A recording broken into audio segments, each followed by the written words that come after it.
Lena Carter's hands trembled as she scrubbed blood from marble floors in a mansion where maids disappeared without explanation. The rules were absolute. Never look up, never ask questions, never acknowledge the man whose empire was built on fear. For 6 weeks, she'd been a ghost in Victor Kane's fortress, invisible, replaceable, forgotten. Until the moment she slipped from a ladder in his private wing and felt iron arms catch her mid-fall. Their eyes met for 3 seconds that shattered everything. Because in Victor Kane's world, being noticed meant only 2 things, protection or death. And Lena was about to discover which. Before we begin Lena's dangerous journey from invisible maid to the one woman who could bring a crime empire to its knees, please take a moment to like this video and comment below with your city. I love seeing how far these stories travel around the world. Now, let's step into a mansion where silence is survival, and one woman's presence will change everything. What kisi? The contract Lena Carter signed didn't mention the bloodstains. It outlined wages, $15 an hour, cash, no taxes. It specified hours, 6 a.m. to 6 p.m., 6 days weekly. It detailed duties, cleaning, laundry, discretion required. But nowhere in the crisp legal language did it explain why the previous maid's room still smelled faintly of jasmine perfume, or why Lena's new employer conducted the interview through a thick mahogany door, his face never once visible. You understand the requirements? The voice carried the texture of expensive whiskey and cold authority. No guests, no photographs, no questions about what you see or don't see in this house. Lena stared at the door, her fingers gripping the strap of her threadbare purse. Behind her, the estate manager, a stern woman named Mrs. Chen, who'd escorted her through a labyrinth of security checkpoints, waited with the patience of someone accustomed to watching desperate people make impossible choices. The choice itself was simple mathematics. Lena owed $43,000 to people who'd stopped sending reminder notices and started sending men with dead eyes and blunt instructions. Her mother's cancer treatment had consumed everything: savings, credit, hope. The medical bills arrived like executioners, and the legitimate jobs Lena qualified for paid barely enough to cover interest on loans taken from increasingly dangerous sources. $15 an hour. $7,200 a month. In 6 months, she could clear the principal. In 8, she might reclaim her life. I understand, Lena said to the closed door. You'll live on the premises. 3rd floor, east wing. Meals provided. Your room is your sanctuary, the only place in this house where you're permitted privacy. Everywhere else, you're a pair of hands, not a person. Do you understand the distinction? The words should have insulted her. Instead, they offered something Lena hadn't expected: honesty. This wasn't a job that would pretend she mattered. It was transactional, clean in its cruelty. Yes. Mrs. Chen will show you to your quarters. You start tomorrow at dawn. The door never opened. The interview concluded with Lena still staring at polished wood, wondering what kind of man conducted business like a priest in a confessional, hearing everything, revealing nothing. Mrs. Chen's hand touched her elbow, firm but not unkind. This way, Miss Carter. 1. The estate sprawled across 12 acres of manicured wilderness, surrounded by walls that resembled fortifications more than fencing. Security cameras studded every corner like mechanical eyes. The main house itself was a fortress disguised as elegance, stone and steel dressed in ivy and artful landscaping. Lena's room surprised her. She'd expected a closet with a cot. Instead, she found a genuine bedroom with crown molding, a queen-size bed draped in white linens, and windows overlooking gardens that glowed amber in the late afternoon sun. A small bathroom connected to the bedroom, stocked with toiletries still in their packaging. Mr. Kane believes his staff should live with dignity, Mrs. Chen explained, setting Lena's single suitcase on a cedar chest. Your dignity ends at that door. Beyond it, you follow the rules without exception. What happened to the last maid? The question escaped before Lena could cage it. Mrs. Chen's expression didn't change, but something flickered in her eyes. Warning or sympathy, Lena couldn't determine which.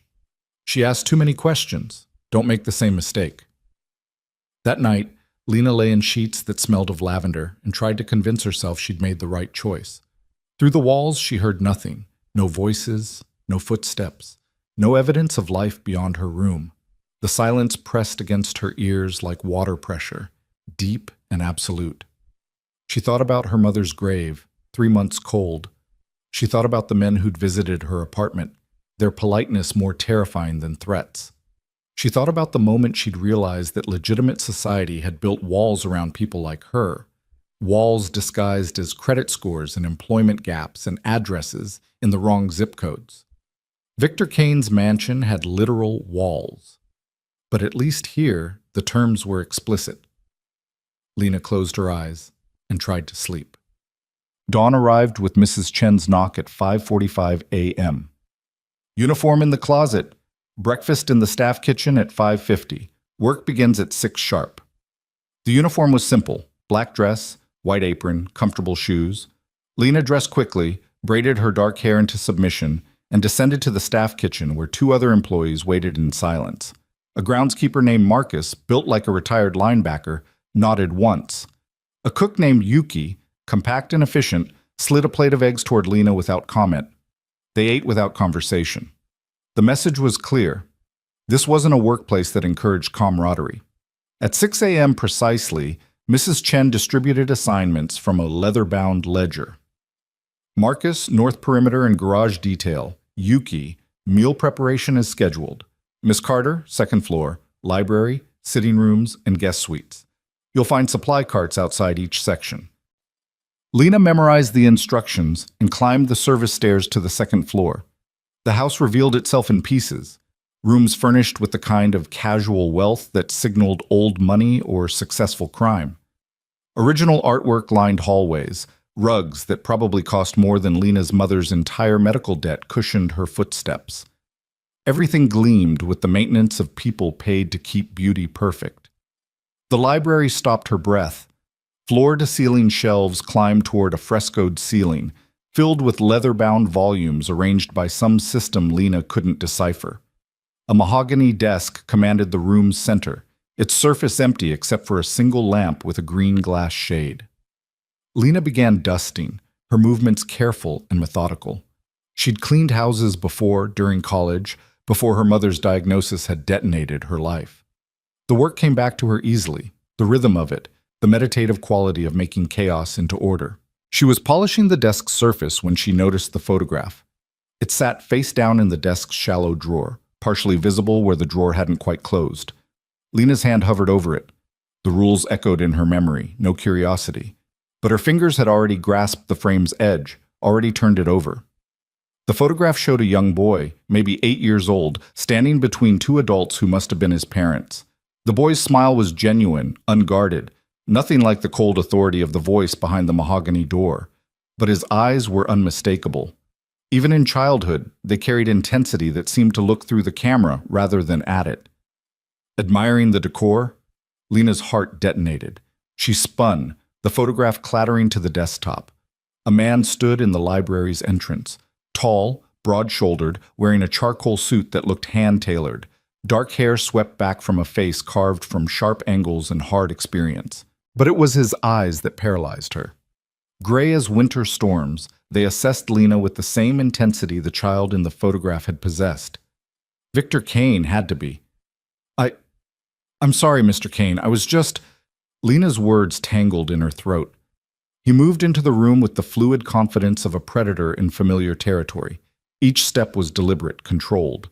He stopped 3 feet from her, close enough that Lena could smell his cologne. Something dark and expensive, cedar and smoke. You were just what, Miss Carter? His voice matched the one from the interview, whiskey and winter. Following the rules? Because the rules explicitly forbid curiosity about things that don't concern you. Lena's hands trembled. She clasped them together, trying to steady herself. It was an accident. The drawer was open and Accidents are what undisciplined people call their choices. Victor reached past her, his arm brushing her shoulder as he retrieved the photograph.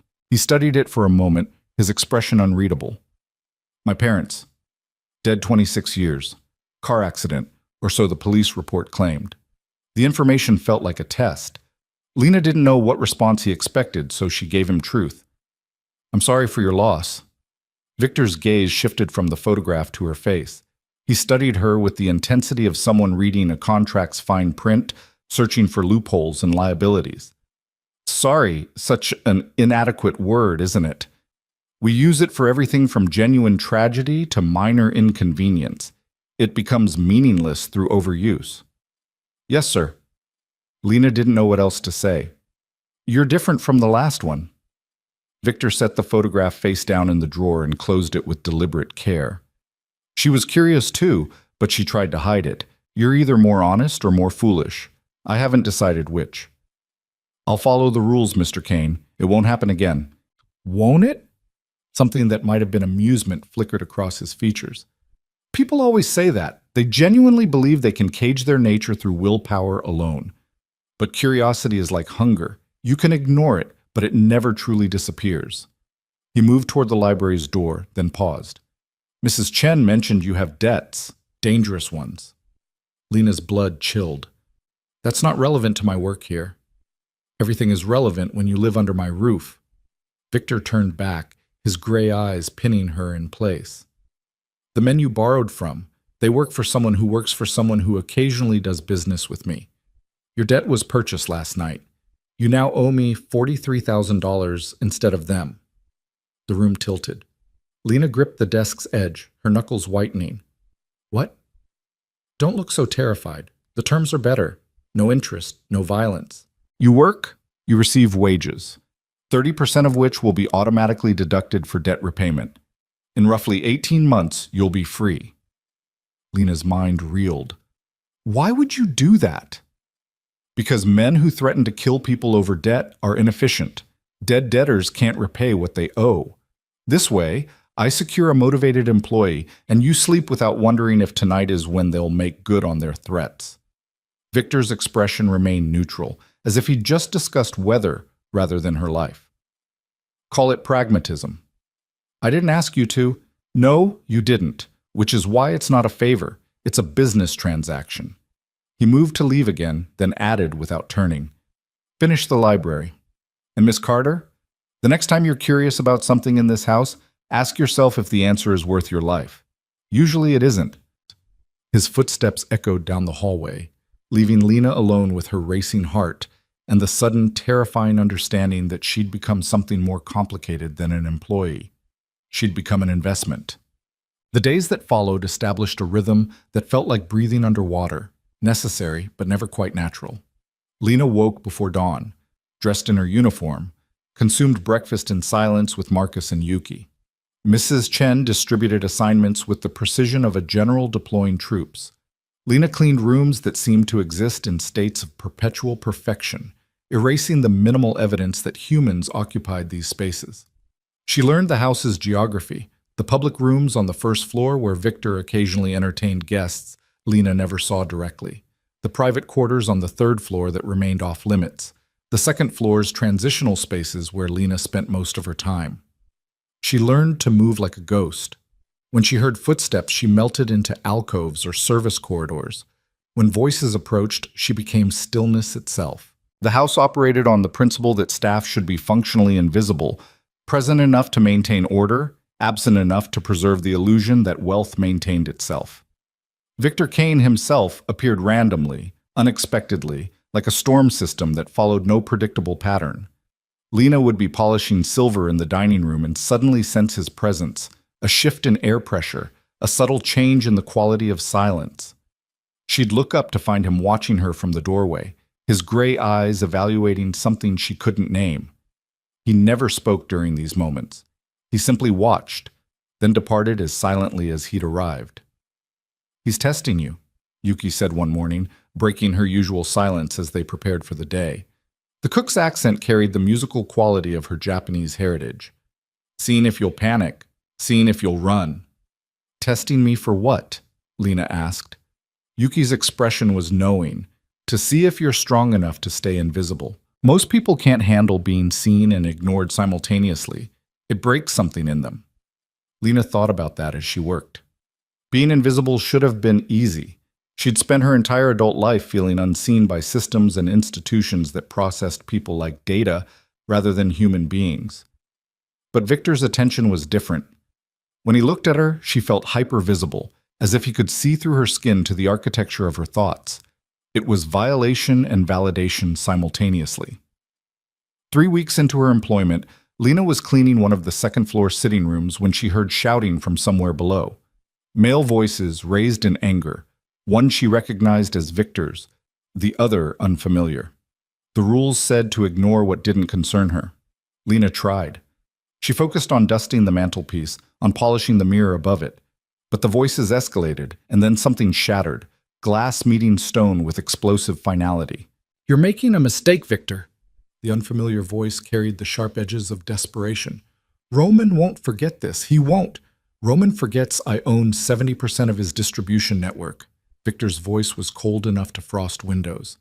"He forgets because remembering would require him to admit he's not the power he pretends to be. You can remind him, or I can. Choose." Silence followed. Then footsteps, hurried, retreating. A door slammed with enough force that the sitting room's chandelier trembled. Lena stood frozen, her dust cloth suspended mid-wipe. She stared at her reflection in the mirror. A young woman in a maid's uniform, eyes too wide, fear written across features she barely recognized anymore. The door to the sitting room opened. Victor stood there, his suit jacket discarded, his shirt sleeves rolled to his elbows. A thin cut marked his left hand, blood welling in a clean line across his palm. He held a handkerchief against it, the white fabric blooming red. "I need the first aid kit from the library," he said, his voice leveled despite the blood. "The large one, mahogany box, bottom shelf behind the desk." Lena's mouth opened, but no sound emerged. She managed a nod. "Quickly, Miss Carter. I don't employ you to stand decoratively." The sharpness in his tone broke her paralysis. Lena dropped the dust cloth and ran, her comfortable shoes silent on the carpeted hallways. She burst into the library, found the mahogany box exactly where he'd described, and ran back. Victor had seated himself in one of the sitting room's leather chairs. He'd removed the handkerchief, revealing a cut that looked deeper than Lena had initially thought. Clean but serious, the kind that needed stitches. "You should go to a hospital," Lena said, setting the first aid kit on the side table. "I should do many things." Victor's gray eyes found hers. "I rarely do what I should. Open the kit." Lena's hand shook as she complied. Inside, she found supplies that belonged in an emergency room: suture thread, surgical needles, antiseptic, local anesthetic. "You want me to... I can't... I'm not qualified to..." "I've done it myself before, but using my non-dominant hand makes a mess of it." He extended his injured hand toward her, palm up, blood still flowing. "You're either capable or you're not, Miss Carter. Decide quickly." The command in his voice activated some buried competency Lena didn't know she possessed. She'd watched her mother's nurses work, had absorbed through desperate attention the mechanics of wound care. Her hand steadied as she retrieved the antiseptic. "This will hurt," she warned. "Everything does." "Begin." Lena cleaned the wound with antiseptic-soaked gauze, her touch as gentle as she could manage. Victor's expression remained neutral, though she saw his jaw tighten. She applied local anesthetic, waited the recommended time, then threaded the surgical needle with hands that had stopped shaking. 6 stitches should close it, she murmured, more to herself than him. "Then use 6. Victor watched her face rather than her hands. "You're steadier than you look." "My mother was sick for 2 years. I learned to be steady." "Was?" "She died 3 months ago." Lena focused on the first stitch, her movements careful and deliberate.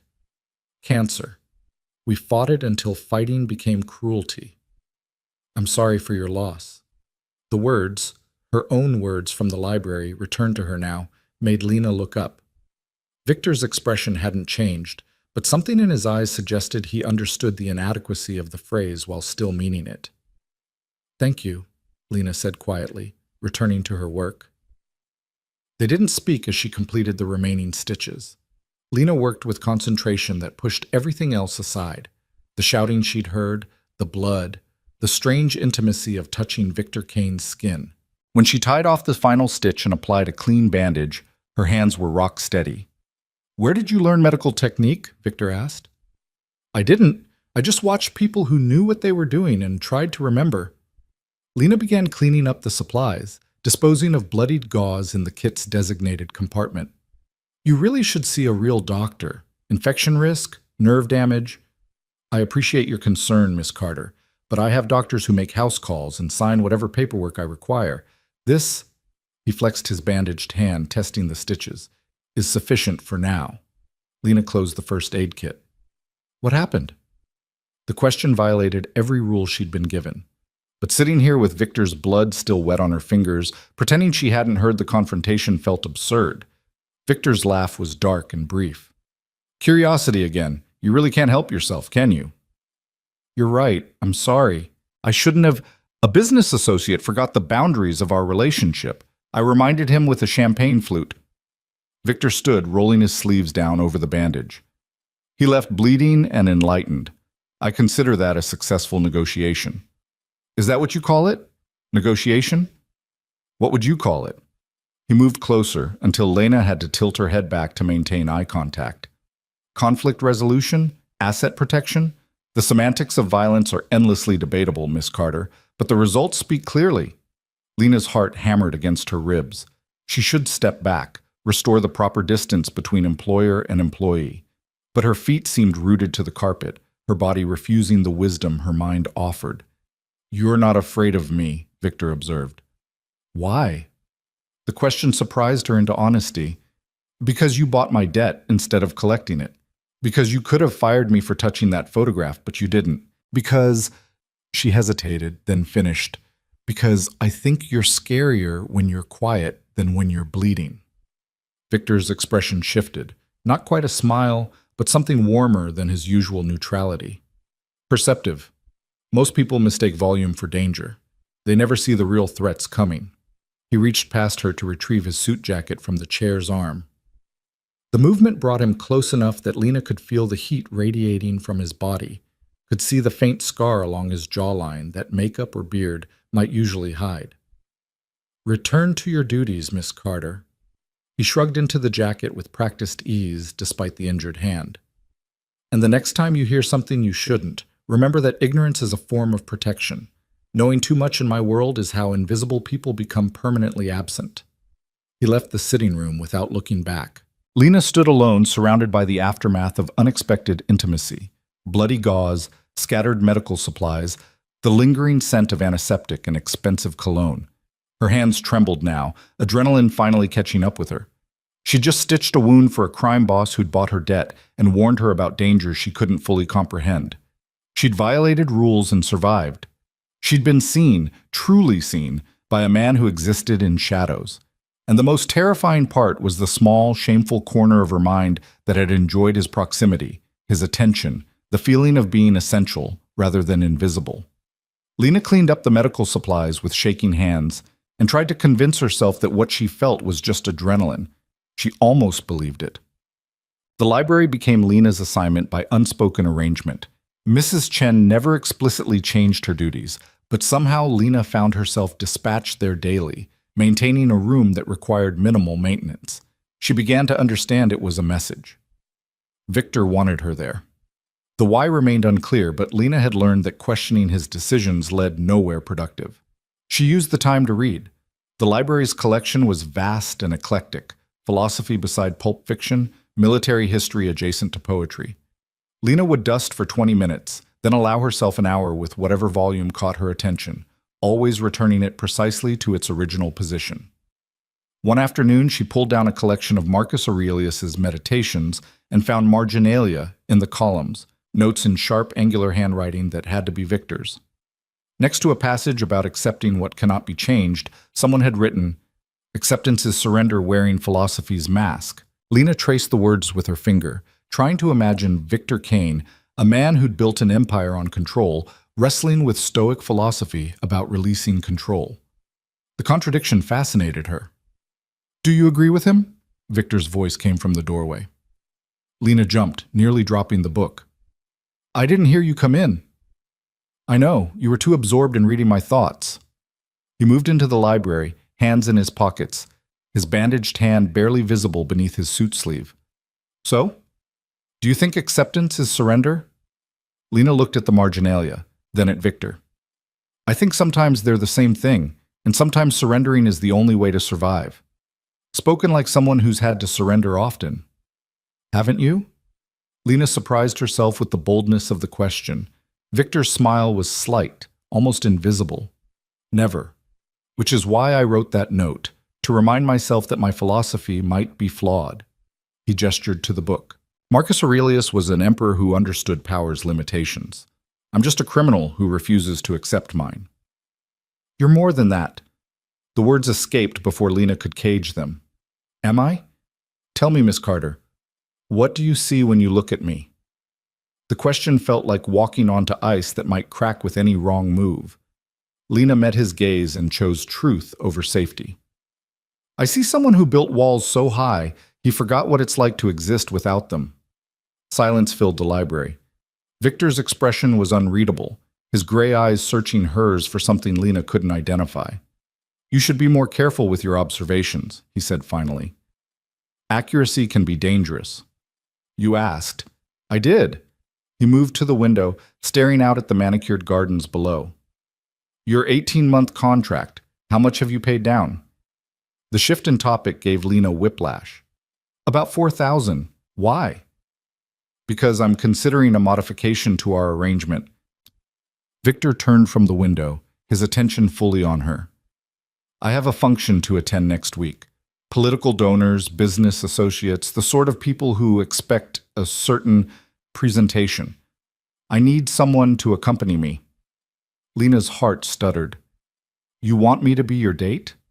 I want you to be present. The distinction matters. His tone was businesslike, clinical. You'll be paid double for the evening, and I'll deduct an additional $5,000 from your debt. All you have to do is stay beside me, look pleasant, and discourage conversation from people I'd rather avoid. I'm a maid. I don't know how to... You know how to be invisible when necessary and present when required. That's more valuable than most people's social skills. Victor's expression softened slightly. I'm not asking you to pretend to be something you're not, Miss Carter. I'm asking you to be exactly what you are. Someone intelligent enough to navigate complex situations without making them worse. Lena wanted to refuse. Every instinct screamed that accepting would complicate things beyond repair, but $5,000 was nearly 4 months of debt repayment. And beneath the practical considerations, something deeper stirred. Curiosity about Victor's world beyond the mansion, about who he became when surrounded by the powerful rather than the invisible. What would I wear? She asked. I'll have something appropriate sent to your room. Victor's smile was brief but genuine. Is that a yes? It's a yes. Good. He moved toward the library's exit, then paused. And Miss Carter? When we're at the function, you're not my employee. You're my guest. Act accordingly. After he left, Lena stood alone in the library, holding a book of Stoic philosophy and wondering what she'd just agreed to. She had a feeling she was about to discover that some walls, once crossed, became impossible to rebuild. The dress arrived 2 days before the function. Mrs. Chen delivered it personally, carrying a garment bag with the reverence usually reserved for religious artifacts. Mr. Kane has impeccable taste, she said, laying the bag across Lena's bed. Don't embarrass him by looking uncomfortable in it. After Mrs. Chen departed, Lena unzipped the bag with trembling fingers. The dress was midnight blue, almost black, with a neckline that suggested elegance without revealing too much. The fabric felt like liquid against her skin when she tried it on. Silk or something equally expensive, cut to follow her figure with precision that indicated Victor had somehow known her exact measurements. Lena stared at herself in the mirror. The woman looking back was a stranger, poised, elegant, nothing like the ghost who cleaned in shadows. The transformation was terrifying and exhilarating in equal measure. A knock interrupted her examination. Come in, she called. Victor entered, then stopped. His gray eyes traveled from her face to the dress and back again, his expression unreadable. It fits perfectly. How did you know my size? I notice things, Miss Carter. It's how I've survived this long. He moved closer, circling her slowly, assessing her the way a jeweler might examine a stone's cut. You'll need shoes. Mrs. Chen will handle that. And jewelry. Nothing ostentatious. Simple earrings, perhaps a bracelet. I don't own any jewelry. I'm aware. That's why I'll provide it. He stopped in front of her, close enough that Lena could see the flecks of darker gray in his eyes. The function is tomorrow evening. We'll leave at 7. There will be approximately 300 guests, politicians, business people, criminals pretending to be legitimate and legitimate people pretending not to be criminals. You'll meet several of my associates. What should I say to them? As little as possible. When someone asks how we met, tell them we have mutual friends. When they ask what you do, tell them you're between careers. When they ask anything genuinely personal, excuse yourself to the restroom. Victor's hand lifted, his fingers adjusting the dress's shoulder slightly. And if a man named Roman Hale approaches you, you walk immediately back to my side. Understand? The name sent ice through Lena's veins. Roman Hale. The man from the argument? His employer, actually. Roman is more dangerous than the fool who bled on my carpet. Victor's expression hardened. He's been testing boundaries lately, trying to determine my vulnerabilities. I'd rather not give him any new information. Then why bring me at all? Won't that make you a target? Potentially. Victor's honesty was brutal and somehow reassuring. But you're already in my house, already on my payroll, already visible to anyone paying attention. Hiding you would signal that you matter. Bringing you signals that you're irrelevant, just another date, easily replaced. Well, Lena processed that. You're using me as a decoy.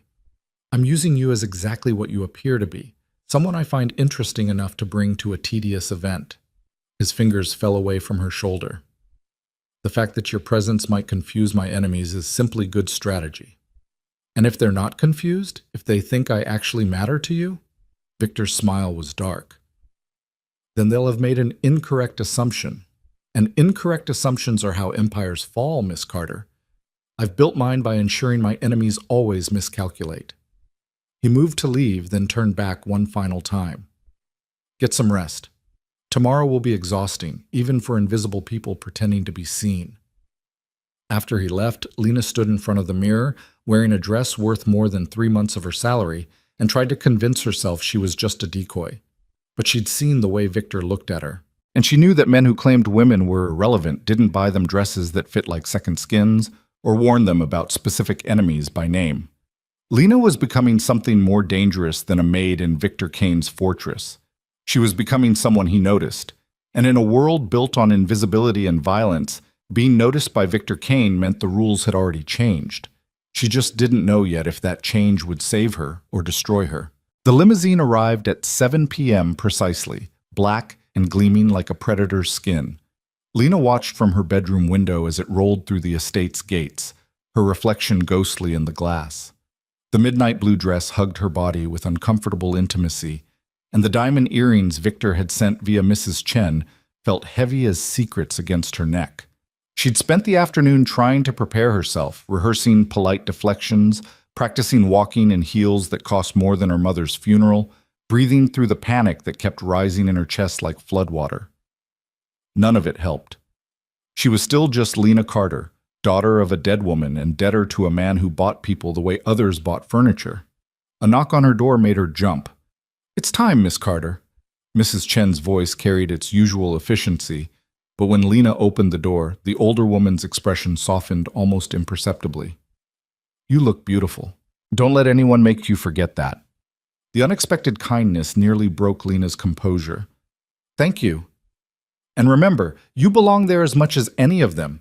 Rich people are just poor people with better accountants and worse consciences." Mrs. Chen's smile was brief but genuine. "Mr. Kane is waiting in the foyer." Lena descended the main staircase for the first time since arriving at the estate, her hand sliding along the banister for balance.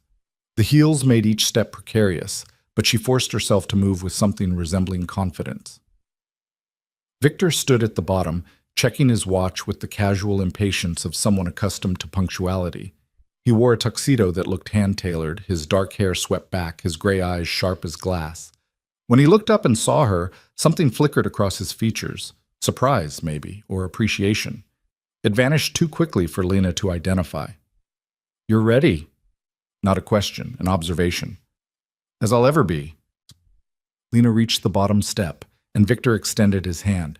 She took it, his palm warm against her fingers, his grip steady as he guided her off the final stair. "Remember the rules," he said quietly, his mouth close to her ear. "Minimal conversation. Stay visible. Avoid Roman Hale. If anything makes you uncomfortable, touch your left earring. I'll extract us immediately." Extract us? You make it sound like a military operation.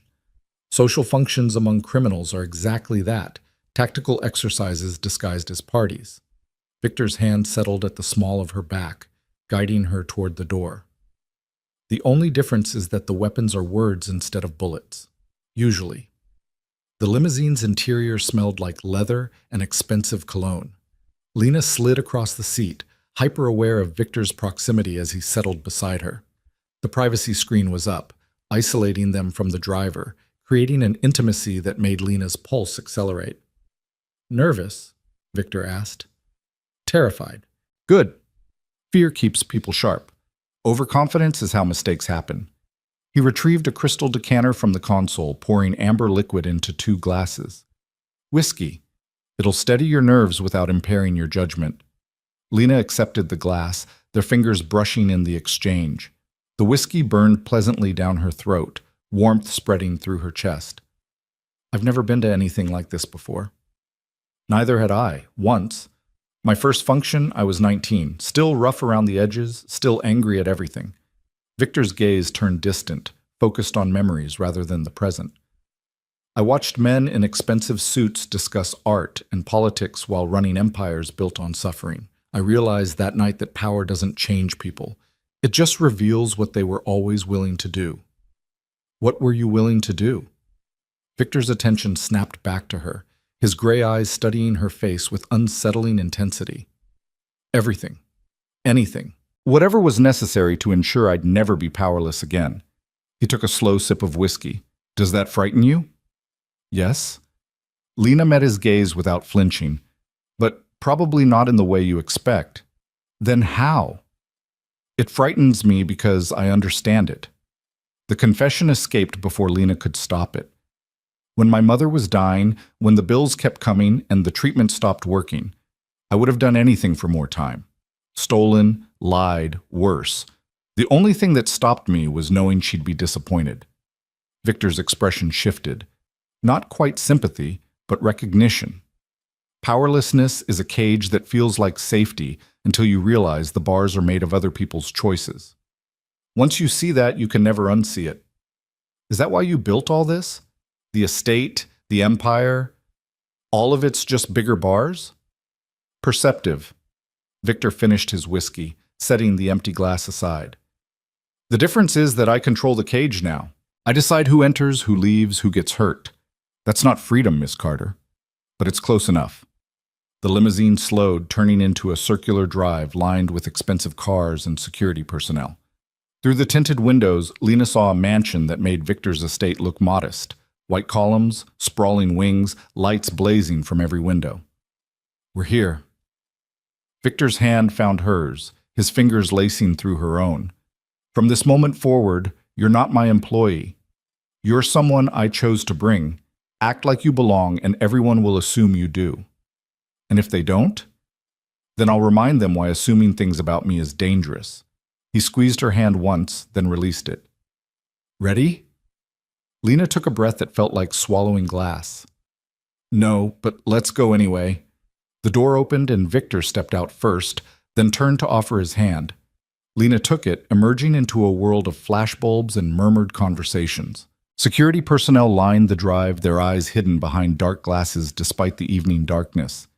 Guests moved in clusters toward the mansion's entrance, their laughter carrying the forced quality of people performing enjoyment rather than experiencing it. Victor's hand settled at her back again, proprietary and protective simultaneously. They moved through the crowd and Lena felt eyes tracking their progress, assessing, calculating, judging. She kept her expression neutral, her posture straight, channeling every moment she'd ever spent being invisible and reversing it into deliberate visibility. Inside, the mansion revealed itself as a monument to excess. Crystal chandeliers, marble floors, artwork that probably belonged in museums.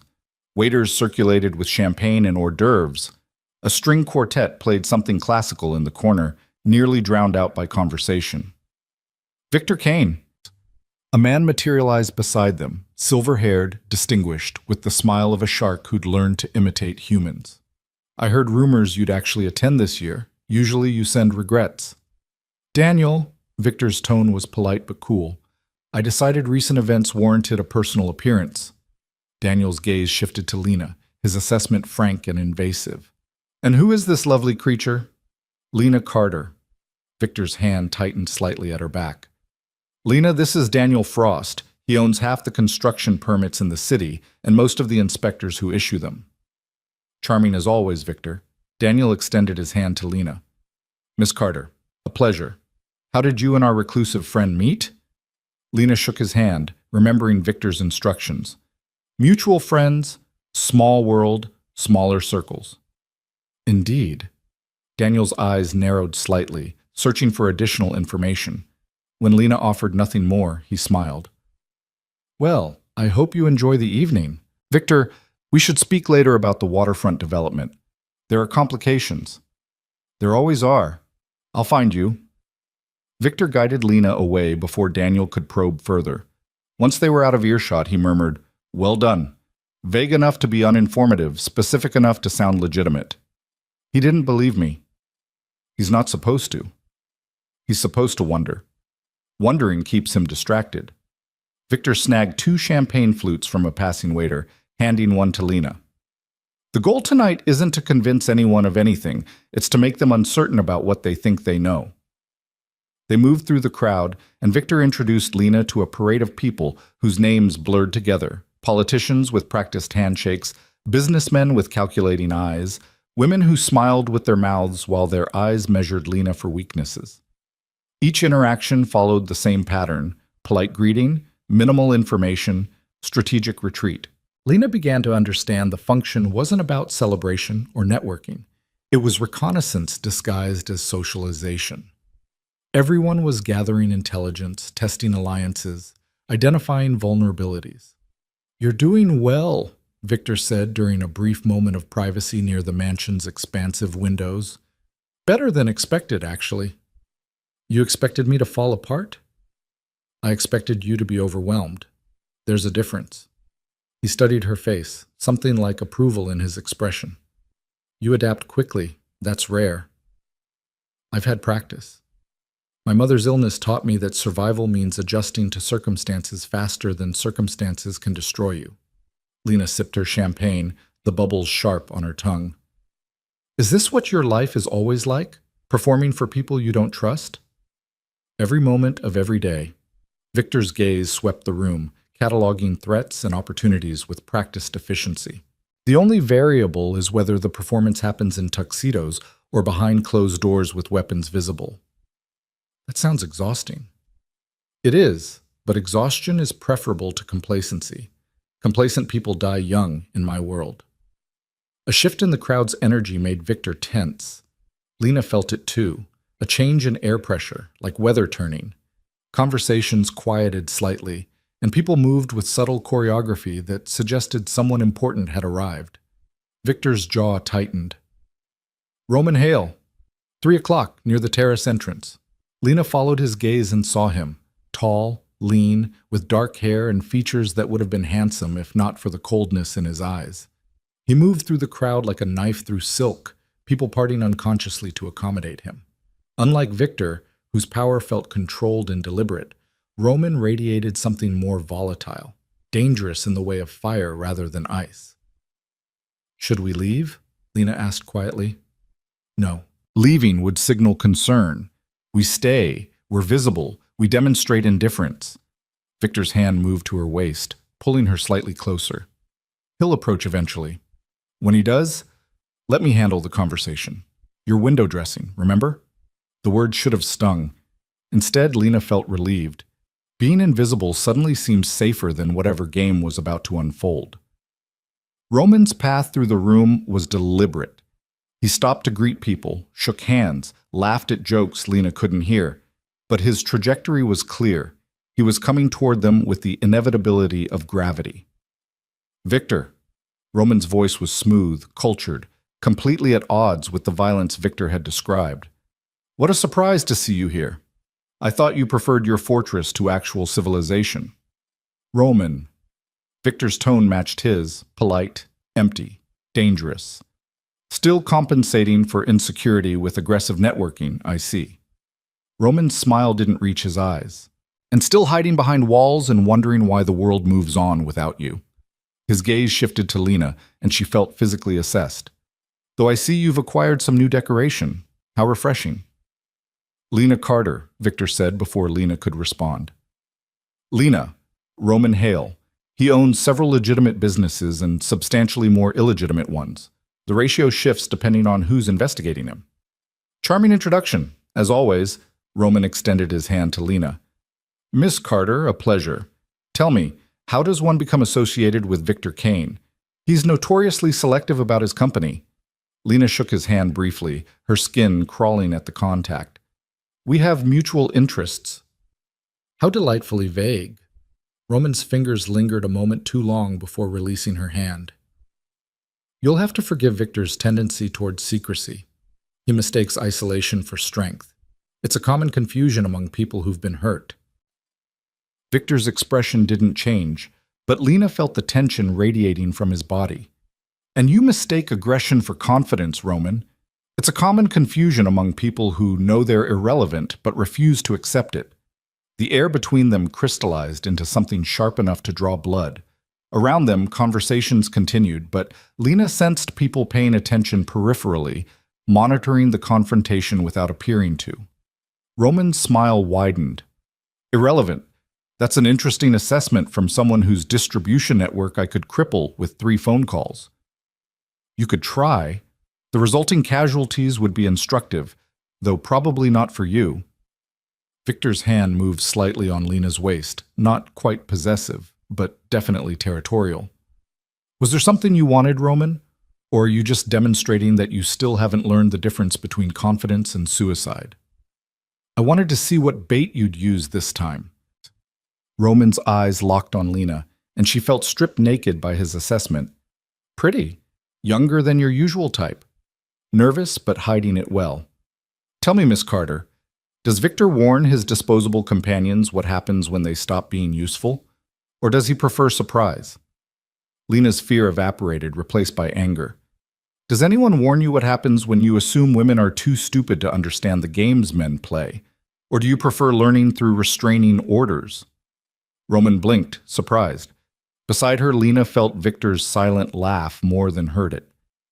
She has claws, Roman said, his tone shifting to something more genuinely interested. How unexpected. And here I thought you'd chosen another decorative piece of furniture, Victor. Your thoughts are consistently wrong. It's one of your more reliable qualities. Victor's voice carried finality. If you'll excuse us, we have people to see who don't bore us to violence. He guided Lena away, his hand firm at her back. They moved through the crowd toward the terrace, and Lena felt Roman's eyes tracking them. Her heart hammered against her ribs, adrenaline making her fingers tremble. You shouldn't have engaged him, Victor said quietly, once they reached the terrace's relative privacy. I specifically told you to stay silent. He called me disposable furniture. Was I supposed to smile and thank him? Yes. Because now he knows you have personality, intelligence, spirit.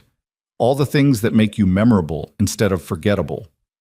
Victor turned her to face him, his gray eyes intense. I brought you as a decoy, Miss Carter. Decoys work best when they're bland, unremarkable, easily dismissed. You just made yourself interesting to one of the most dangerous men in this city. Lena's anger flared hotter. Then maybe you should have brought actual furniture instead of a human being with self-respect. Maybe I should have. Victor's jaw tightened, but I didn't, and now we deal with the consequences. Which are what exactly? He knows I exist? He already knew that the moment we walked in together. He knew you existed. Now he knows you matter. There's a difference. Victor released her, stepping back, creating distance. Roman doesn't waste energy on things that don't matter. By responding to him, by defending yourself, you signaled that you have value worth protecting. The implication settled over Lena like ice water. You wanted him to dismiss me, to think I was nothing. I wanted him to think you were irrelevant to me personally, a date, a distraction, someone I'd forget by next week. Victor's expression was unreadable. Instead, you defended yourself with the kind of fire that indicates I might actually care what happens to you. Do you? The question hung between them like smoke. Victor stared at her, and for the first time since Lena had met him, she saw uncertainty flicker across his features. "That's irrelevant," he said finally. "Then why are you angry?" "Because you've made yourself a target through impulse rather than strategy. Because Roman will now investigate you, discover your debts, your history, your mother's death, every vulnerability you possess, and he'll use them if he thinks hurting you might hurt me." Lena's breath caught. "Would it? Hurt you?" Victor's laugh was bitter.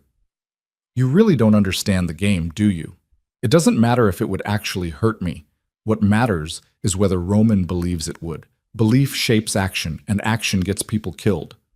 "Then tell him the truth. Tell him I don't matter to you." "He wouldn't believe me now. Not after watching me pull you close when he approached. Not after seeing my reaction when he called you disposable." Victor's hand lifted, his fingers brushing her cheek in a gesture so gentle it contradicted everything he was saying. "I made a mistake bringing you here. I thought I could control the variables. I was wrong." The admission stunned Lena into silence. Victor Kane didn't seem like a man who acknowledged mistakes. "We're leaving," he said, his hand dropping away. "Stay close to me. Don't speak to anyone else. We'll exit through the garden and circle back to the car." "What about the people you needed to see?" "They're less important than getting you somewhere safe." Victor's expression hardened into the cold mask Lena recognized from their first meeting. "Move. Now!" They walked quickly through the terrace, descending steps into formal gardens lit by subtle landscape lighting. The party noise faded behind them, replaced by the sound of water fountains and Lena's heels clicking against stone pathways. "Victor, wait!" Lena grabbed his arm, forcing him to stop. "I'm sorry. I didn't mean to—" "Don't apologize for having self-respect. Apologize for not following instructions designed to keep you alive." His eyes bored into hers. "In my world, Miss Carter, pride is expensive. Sometimes it costs everything." "Then maybe your world needs better rules." "The world doesn't care what it needs. It is what it is." Victor pulled his phone from his pocket, texting rapidly. "The car will meet us at the east gate. Stay beside me." They continued through the gardens, and Lena's unease grew. The manicured paths felt too quiet, too isolated. The party was far enough behind them that screaming wouldn't bring help. A figure stepped from the shadows ahead. Victor stopped instantly, his body shifting into something harder, more dangerous. His hand moved to Lena's back, pushing her slightly behind him. "Leaving so soon?" Roman's voice carried through the darkness. "And here I thought we were just getting acquainted." "This is a private conversation, Roman. Walk away." Victor's tone promised violence. "Private? Out here? How romantic." Roman moved closer, and in the landscape lighting, Lena saw he wasn't alone. Two men flanked him, security or enforcers, built like walls and watching Victor with professional assessment. "I wanted to apologize to Miss Carter. I was rude earlier." "Apology noted. Goodbye." Victor's hand urged Lena backward. "I wasn't finished." Roman's smile was sharp. "You see, I did some quick research while you were making your dramatic exit. Lena Carter. Mother died of cancer 3 months ago. Debts to some very unpleasant people. Debts that mysteriously vanished right around the time she started working for you, Victor. That's not just employment, that's ownership." Lena's blood turned to ice. Victor's hand tightened at her back, his body coiled with restrained violence. "You're speculating," Victor said. "Badly." "Am I?" "Because ownership implies value, and value implies leverage." Roman's eyes locked on Lena. "Tell me, Miss Carter, does Victor keep you in that fortress willingly, or are you just another asset he's acquired?" "I'm there willingly." Lena's voice shook but held. "And I don't appreciate being discussed like I'm not here." There's that fire again. Roman's smile widened. "You know what I think? I think Victor found something rare. Someone with backbone who hasn't been broken yet. Someone who still believes there are rules, fairness, justice. How refreshing that must be for a man surrounded by corruption." "This conversation is over." Victor moved, pulling Lena with him, trying to go around Roman and his men. But Roman shifted, blocking their path. "One more thing. A friendly warning, really. Victor's protection only extends as far as his walls, Miss Carter. Beyond them, you're just another vulnerable woman in a dangerous world. Remember that. His hand shot out, faster than Lena expected, grabbing her wrist. The contact was brief, less than a second, but it sent electricity through her body. Not desire, fear. Victor's response was instantaneous. His fist connected with Roman's jaw with a sound like breaking wood. Roman staggered back, releasing Lena, his hand going to his face. The two enforcers moved forward, but Victor's voice stopped them. Touch her again, Roman, and I'll burn everything you've built. Every business, every property, every relationship. I'll reduce your empire to ash and scatter it where nothing grows. Roman straightened, blood trickling from his split lip, but he was smiling. There it is. The truth underneath the performance. She matters, Victor, and now everyone will know it. She's under my protection. That's all anyone needs to know. Victor's voice was cold enough to freeze blood. And my protection is absolute. Test it at your own risk. He pulled Lena away, moving fast through the gardens. Behind them, Lena heard Roman's laugh, dark, satisfied, victorious. They reached the east gate where the limousine waited, engine running. Victor practically shoved Lena inside, then climbed in after her, slamming the door. Drive, he barked at the driver. Now! The car lurched forward. Lena sat frozen, her wrist still tingling where Roman had grabbed her. Victor was a coiled spring beside her, rage radiating from his body in waves. I'm sorry, Lena whispered. Stop apologizing. Victor's voice was harsh. This isn't your fault. It's mine. I underestimated Roman's willingness to escalate. I thought bringing you would confuse him. Instead, it gave him exactly what he wanted, confirmation that I have weaknesses. I didn't ask you to protect me. No, you didn't, which makes it worse. Victor finally looked at her, and the intensity in his eyes stole Lena's breath.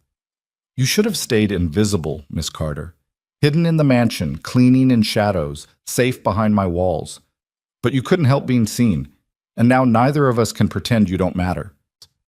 The confession hung in the air between them, heavy with implications neither seemed ready to examine. What happens now? Lena asked. Now we adapt.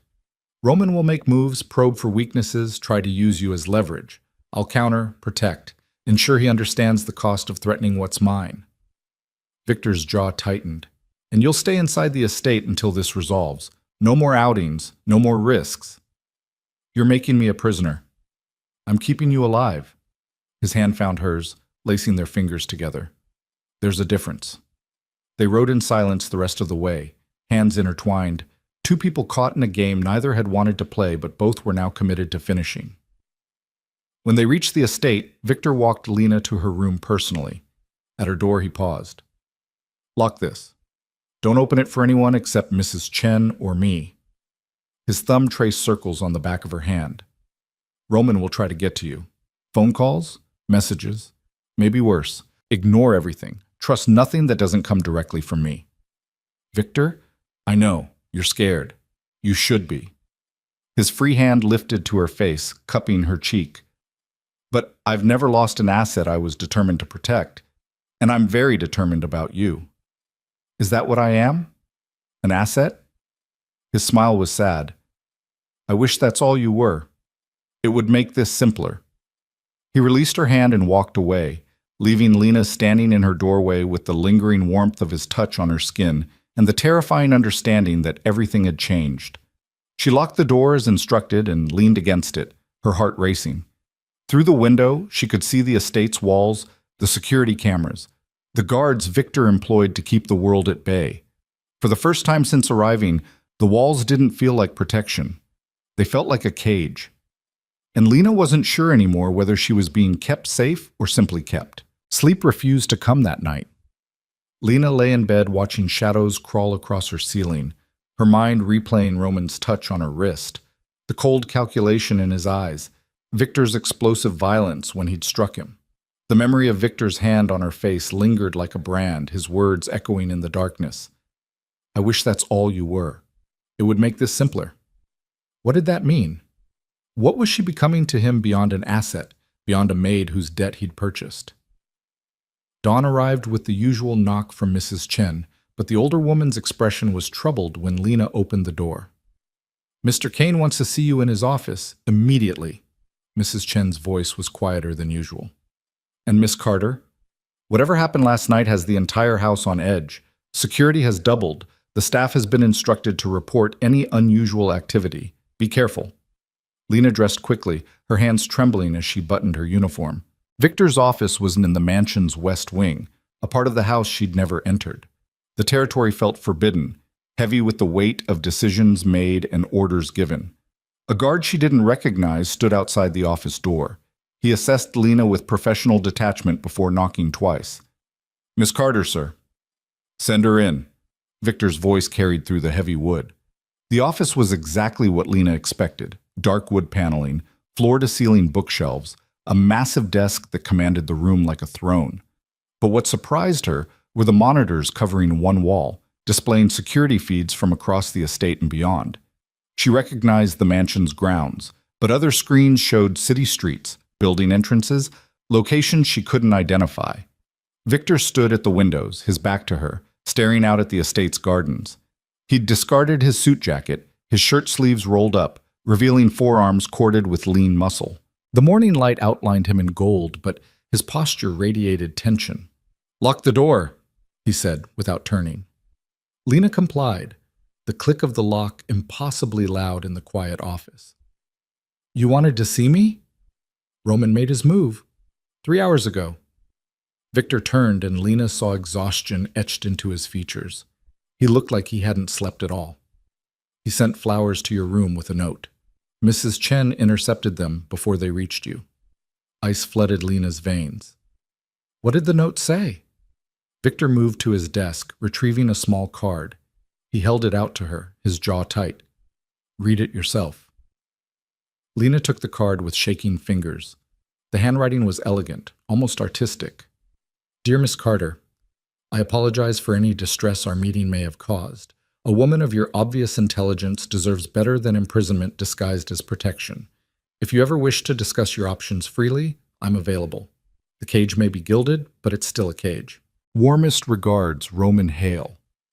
The words made Lena's skin crawl. He's trying to manipulate me. He's trying to plant doubt. Victor took the card back, his fingers brushing hers. Roman's specialty is psychological warfare. He finds the fracture lines in relationships and applies pressure until everything shatters. The question is whether he's found yours. "You think I'd actually contact him?" "I think you're smart enough to wonder if he has a point." Victor's gray eyes searched her face. "You are in a cage, Lena. A beautiful one with comfortable accommodations and wages that pay down your debt.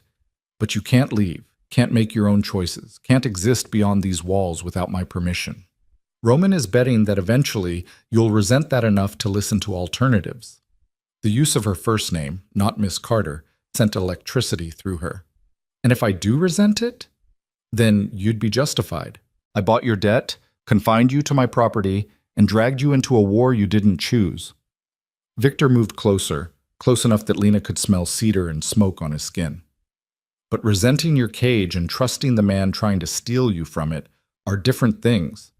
Roman doesn't want to free you, Lena. He wants to own you himself. The only question is whether you're naive enough to believe his performance." "I'm not naive." Anger flared in Lena's chest. "I know exactly what Roman is. But I also know what you are. You talk about protection, but you've never asked what I want. You make decisions about my life like I'm property you're safeguarding instead of a person with agency." Victor's expression didn't change, but something flickered in his eyes. Acknowledgement, maybe, or respect. "You're right. I haven't asked. So I'm asking now. What do you want, Lena?" The question hit her like a physical blow. What did she want?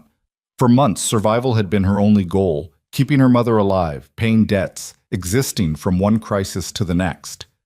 Want had seemed like a luxury for people whose lives weren't controlled by desperation.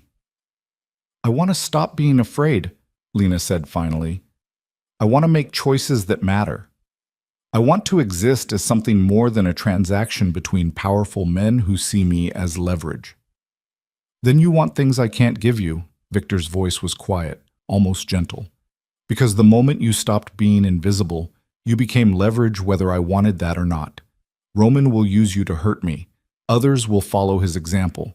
And the only way to stop that is to either remove you from the equation entirely or ensure you're so well protected that attacking you becomes suicide. Those are the only options? Disappear or become a prisoner? In my world, yes. Victor's hand lifted, his fingers tucking a strand of hair behind her ear, in a gesture so intimate it made Lena's breath catch. I could arrange for you to leave. New identity, new city, debt cleared, enough money to start over. You'd be free of me, free of Roman, free of all of this. It would take 48 hours to arrange. Hope and terror warred in Lena's chest. You'd actually let me go? If that's what you wanted. His thumb traced the line of her jaw, his touch impossibly gentle. But you need to understand what you'd be walking away from. Not just the debt forgiveness or the safety. You'd be walking away from this. His other hand settled at her waist, pulling her closer. From whatever this is becoming between us. Because I can't follow you into a normal life, Lena. I can't be the man who walks away from everything I've built. This world is all I know. Lena's heart hammered against her ribs. She was close enough to see the flecks of darker gray in Victor's eyes, close enough to feel the heat radiating from his body. What is this becoming? Something dangerous. Something that makes me stupid and reckless. His forehead touched hers, his breath warm against her lips. Something I should walk away from, but can't seem to. Victor. The intercom on his desk crackled to life. Sir, we have a situation at the North Gate. Victor pulled back instantly, his expression shifting from vulnerable to controlled in a heartbeat. He moved to his desk, pressing the intercom button. Report. Unknown vehicle, 3 occupants. They're requesting to speak with you. Say it's about Roman Hale. Victor's jaw tightened. Weapons? Not visible, but they're not making any aggressive moves, waiting for your instructions. Put them in the South Conference Room. Full security presence. I'll be there in 5 minutes. Victor released the button and turned to Lena. Go to your room. Lock the door. Don't open it until I come for you personally. Who are they? Either Roman's people trying a different approach, or someone who thinks they can profit by playing us against each other. Victor was already moving, grabbing his suit jacket, checking something in his desk drawer that Lena couldn't see. Either way, you don't need to be visible for this conversation. You're protecting me again. I'm being strategic. There's a difference. But his eyes betrayed him, concern flickering across features he was trying to keep neutral. Please, Lena, just this once. Don't argue. The please undid her resistance. Lena nodded and moved toward the door. As she unlocked it, Victor's voice stopped her. Lena? She turned back. When this is over, when we've dealt with Roman and you're safe again, we're going to have a real conversation about what you want. Not what I think you should want, not what's strategic or safe. What you actually want. His expression was impossibly serious. And whatever you decide, I'll respect it, even if it means letting you go. Lena wanted to say something, but words tangled in her throat. She simply nodded and left, her mind reeling. Back in her room, she paced like a caged animal. The windows overlooked the North Gate, but from this distance she couldn't see the vehicle or its occupants. Security personnel moved with increased urgency across the grounds, more than she'd ever seen active simultaneously. An hour passed. Then 2. Lena's imagination conjured increasingly terrible scenarios. Ambush. Violence. Victor bleeding out somewhere while she remained locked safely in her room. The knock, when it finally came, made her jump. Lena, it's me. Open the door. Victor's voice. Lena rushed to comply, throwing the door open. He looked tired but unharmed, his expression grim. We need to talk, somewhere private. This is private. Not private enough. Victor glanced down the hallway, then made a decision. May I come in? Lena stepped back, allowing him entry. Victor closed the door behind him, but didn't lock it, maintaining propriety even in crisis. He moved to her window, staring out at the grounds. The visitors were federal agents, he said finally. They're investigating Roman for a long list of crimes. Money laundering, racketeering, human trafficking. They wanted to know about my relationship with him, about any information I might have regarding his operations. Lena's stomach dropped. What did you tell them? The truth. That Roman and I are business rivals, that our relationship is adversarial, That I have no interest in his criminal enterprises because I have enough of my own to manage. Victor's smile was bitter. They already knew most of it. The visit was really about something else. What? You. Victor turned from the window, his gray eyes finding hers. They know Roman grabbed you last night. Security cameras at the venue caught it. They wanted to know if you'd be willing to testify about the encounter to provide evidence of his pattern of intimidation and assault. Fear crystallized in Lena's chest. Testify? Against Roman Hale? That was my reaction too.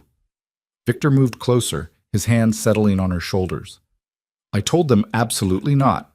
That you're a private citizen who was inadvertently caught in a situation beyond your control, and that I wouldn't allow them to put a target on your back by making you a witness. Can you refuse on my behalf? Technically, no. They could subpoena you if they wanted, but they won't. His grip tightened slightly. Because I made it clear that if they pursued that route, I'd use every resource at my disposal to ensure their investigation collapsed. I'd burn evidence, intimidate witnesses, deploy lawyers who make Supreme Court justices look like public defenders. They understood the message. Lena stared at him, trying to process the casual way he'd just described obstructing justice. You'd really do that? Destroy a federal investigation?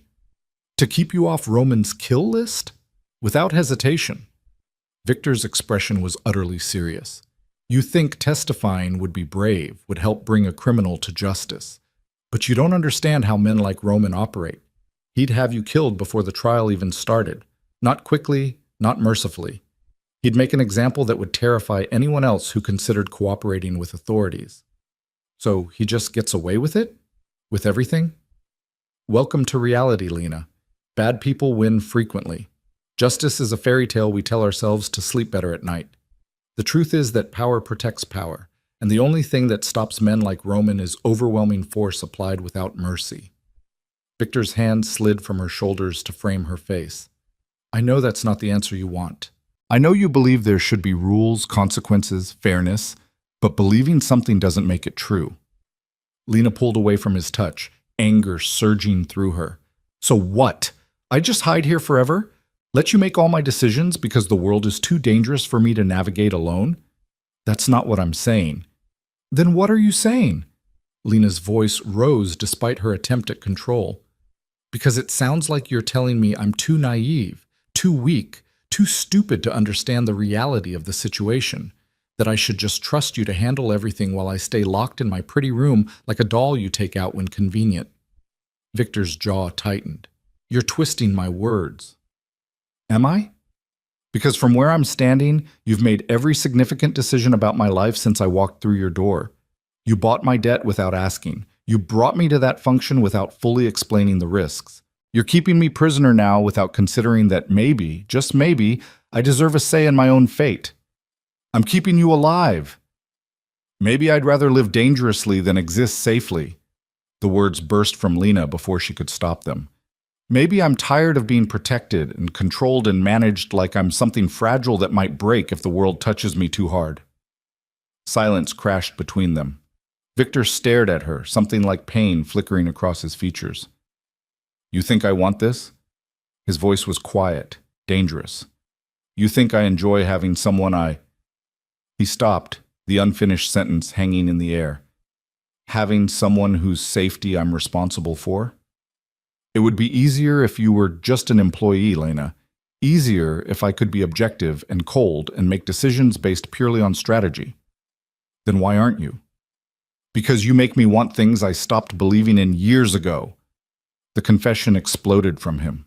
You make me want to be better than what I am. You make me hope that maybe someone can look at me and see something other than violence and control and calculated cruelty. And that hope is more dangerous than any enemy I've ever faced. Lena's anger evaporated, replaced by something more complicated. Victor. A thunderous crash from somewhere in the mansion cut her off. Glass shattering, alarms screaming to life, shouting voices carrying through the walls.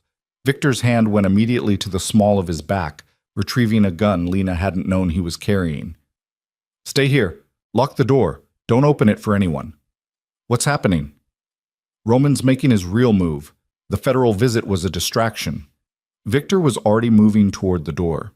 "Lock it, Lena, now." He disappeared into the hallway and Lena heard his footsteps running toward the commotion. She moved to close the door, her hand on the knob, every instinct screaming at her to obey. Then she heard the scream, Mrs. Chen. Somewhere below, terrified and hurt. Lena's body made the decision before her mind caught up.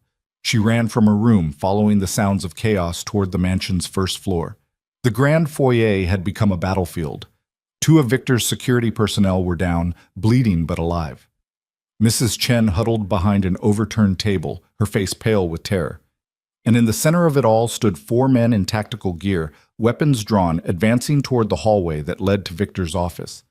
"Where is he?" The lead man's voice was cold, professional. "Where's Kane?" One of the wounded guards groaned but didn't answer. The lead man pressed his boot into the guard's injured leg, eliciting a scream. "Stop!" Lena's voice cut through the chaos before she could stop herself. Every weapon in the room swung toward her. The lead man's eyes locked on her face, recognition sparking. "Well, well, the girlfriend," he smiled, the expression turning his handsome features predatory. "Roman said you were pretty. He didn't mention you were stupid enough to make yourself visible during a tactical extraction." "Tactical extraction?" Lena forced her voice to stay steady. "You mean home invasion?" "Semantics. Where's Victor Kane?" "Not here." The lie came easily. "He left an hour ago, business meeting across town." The lead man studied her, weighing truth against deception. "You're lying, but that's okay. We have time." He gestured to one of his companions. "Secure her. If Kane won't come to us, we'll make sure he has a reason to return." 2 men moved toward Lena. She backed away, her mind racing, searching for options that didn't exist. Then Victor's voice cut through the chaos like a blade.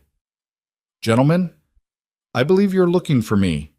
He stood at the top of the grand staircase, his gun trained on the lead man, his expression utterly calm. "You've damaged my property, injured my staff, and threatened someone under my protection. I'm trying to determine if there's any scenario where you leave here breathing. There's 4 of us and 1 of you, Kane.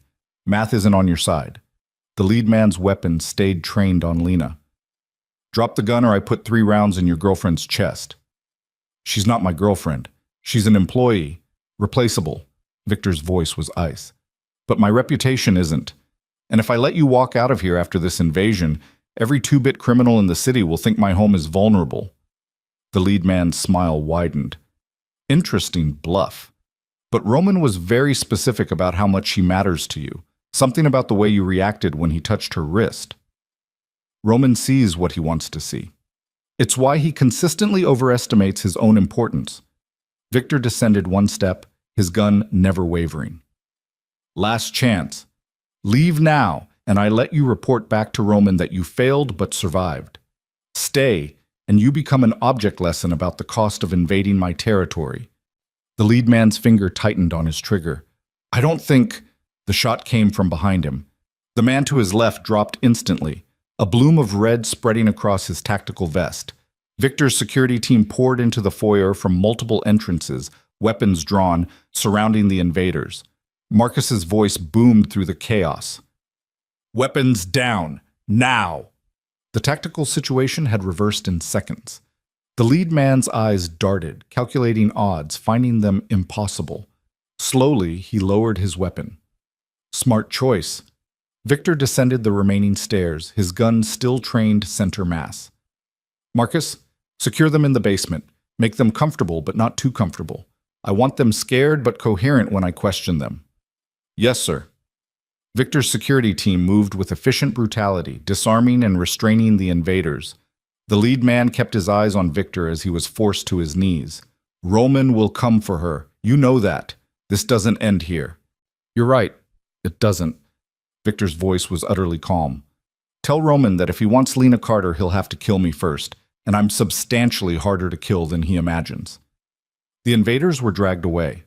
Mrs. Chen and the wounded guards were being attended to by security personnel who apparently had medical training. The chaos resolved into controlled cleanup with practiced efficiency. Then Victor's attention finally landed on Lena. The cold fury in his gray eyes made her step backward. "I told you to stay in your room. His voice was quiet, which somehow made it more terrifying. I gave you explicit instructions. Lock the door. Don't open it for anyone. Were those instructions unclear? Mrs. Chen was screaming. I don't care what you heard. Victor closed the distance between them in 3 strides, his hands gripping her arms. You could have been shot, killed, taken. Do you understand that? Those men came here specifically for you, Lena.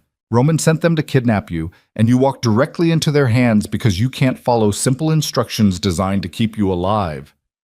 I was trying to help. You were trying to get yourself killed. His grip tightened, not painfully but desperately. And I can't. His voice cracked slightly. I can't protect you if you won't let me. Lena stared at him, seeing past the fury to the fear underneath. Victor Kane, the man who controlled everything, was terrified. Not for himself. For her. I'm sorry, she whispered. Some of the tension drained from his shoulders. Sorry doesn't make you less dead if a bullet finds you. He pulled her closer, his forehead touching hers. You have to stop being brave, Lena. Brave gets you killed in my world. What should I be instead? Smart, careful, willing to trust that I know how to navigate this when you don't. His hand slid from her arms to her back, holding her against his chest. Roman won't stop. This was just the opening move. He'll escalate, probe for weaknesses, keep pressing until he finds a way to take you or kill me. And I need you to understand that following my instructions isn't about control. It's about keeping you alive long enough for me to end this. How do you end it? Victor's laugh was dark. The same way wars have always ended, with someone dead and someone victorious. Lena pulled back enough to see his face. You're going to kill him. I'm going to do whatever is necessary to ensure you're safe. If that means killing Roman Hale, then yes. Without hesitation, without remorse, without losing a single night's sleep. The casual certainty in his voice should have horrified her. Instead, Lena felt something else, a dark satisfaction that someone cared enough about her survival to become monstrous in her defense. What's wrong with me? She whispered. What do you mean? I should be horrified. You just told me you're planning murder, and all I feel is... She struggled for words. Grateful. Safe. Like violence in my defense is somehow romantic instead of terrifying. Victor's smile was sad. There's nothing wrong with you. You're just finally understanding the world as it actually is instead of how you wish it could be. Morality is a luxury for people who've never had to choose between being good and being alive. Is that what you chose? To be alive instead of good? Every single day. His thumb traced the line of her jaw. And I'd make the same choice again if it meant keeping you safe. Before Lena could respond, Marcus appeared in the foyer doorway.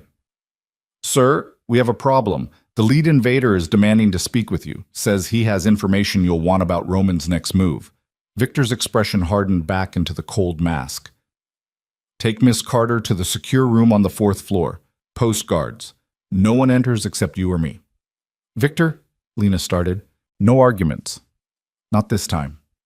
He kissed her forehead quickly, the gesture tender despite the circumstances. I'll come for you when it's safe, I promise.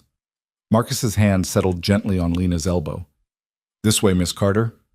Lena allowed herself to be led away, looking back once to see Victor descending toward the basement, his shoulders set, his purpose clear. She was being protected again, hidden away while Victor fought battles she couldn't see. And the most terrifying realization was that part of her was starting to accept it. The secure room on the 4th floor was less a room and more a vault with windows. Steel-reinforced door, bulletproof glass, a panic button by the bed that Marcus demonstrated with grim efficiency. He posted 2 guards outside before leaving Lena alone in what felt less like protection and more like a gilded prison cell. She paced the perimeter, her mind replaying the violence in the foyer, the cold certainty in Victor's voice when he'd promised to kill Roman Hale.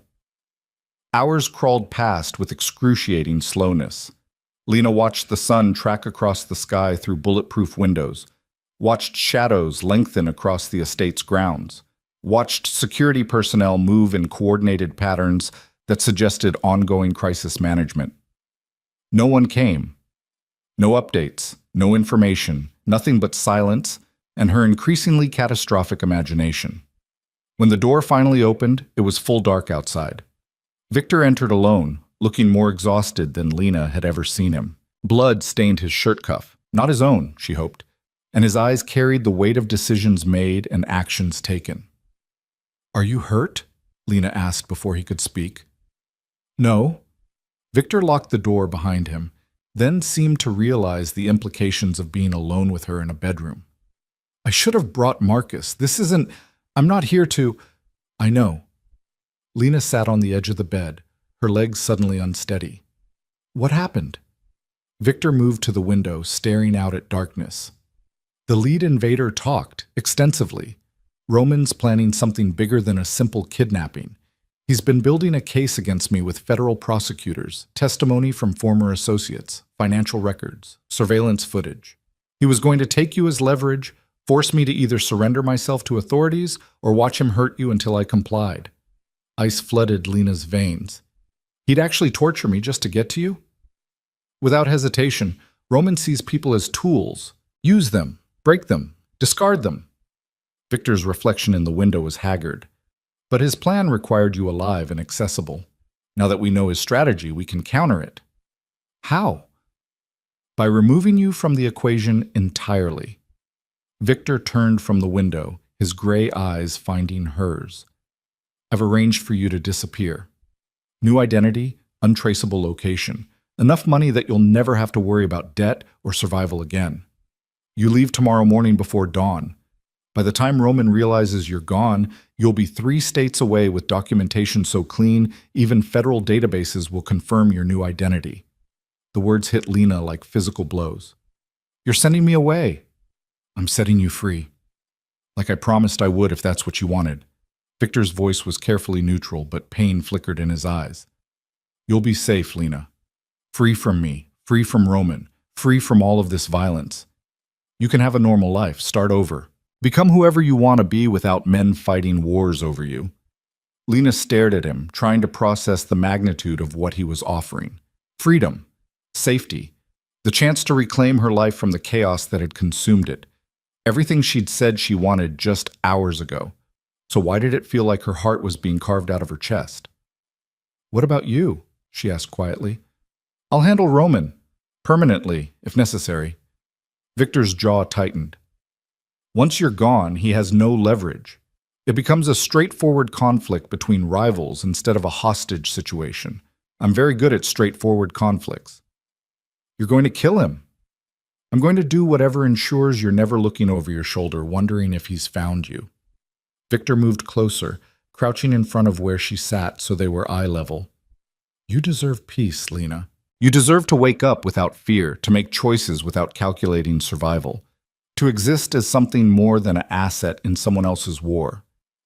I can't give you that while you're here, but I can give you freedom. Lena's hands trembled in her lap. What if I don't want freedom? What if I want to stay?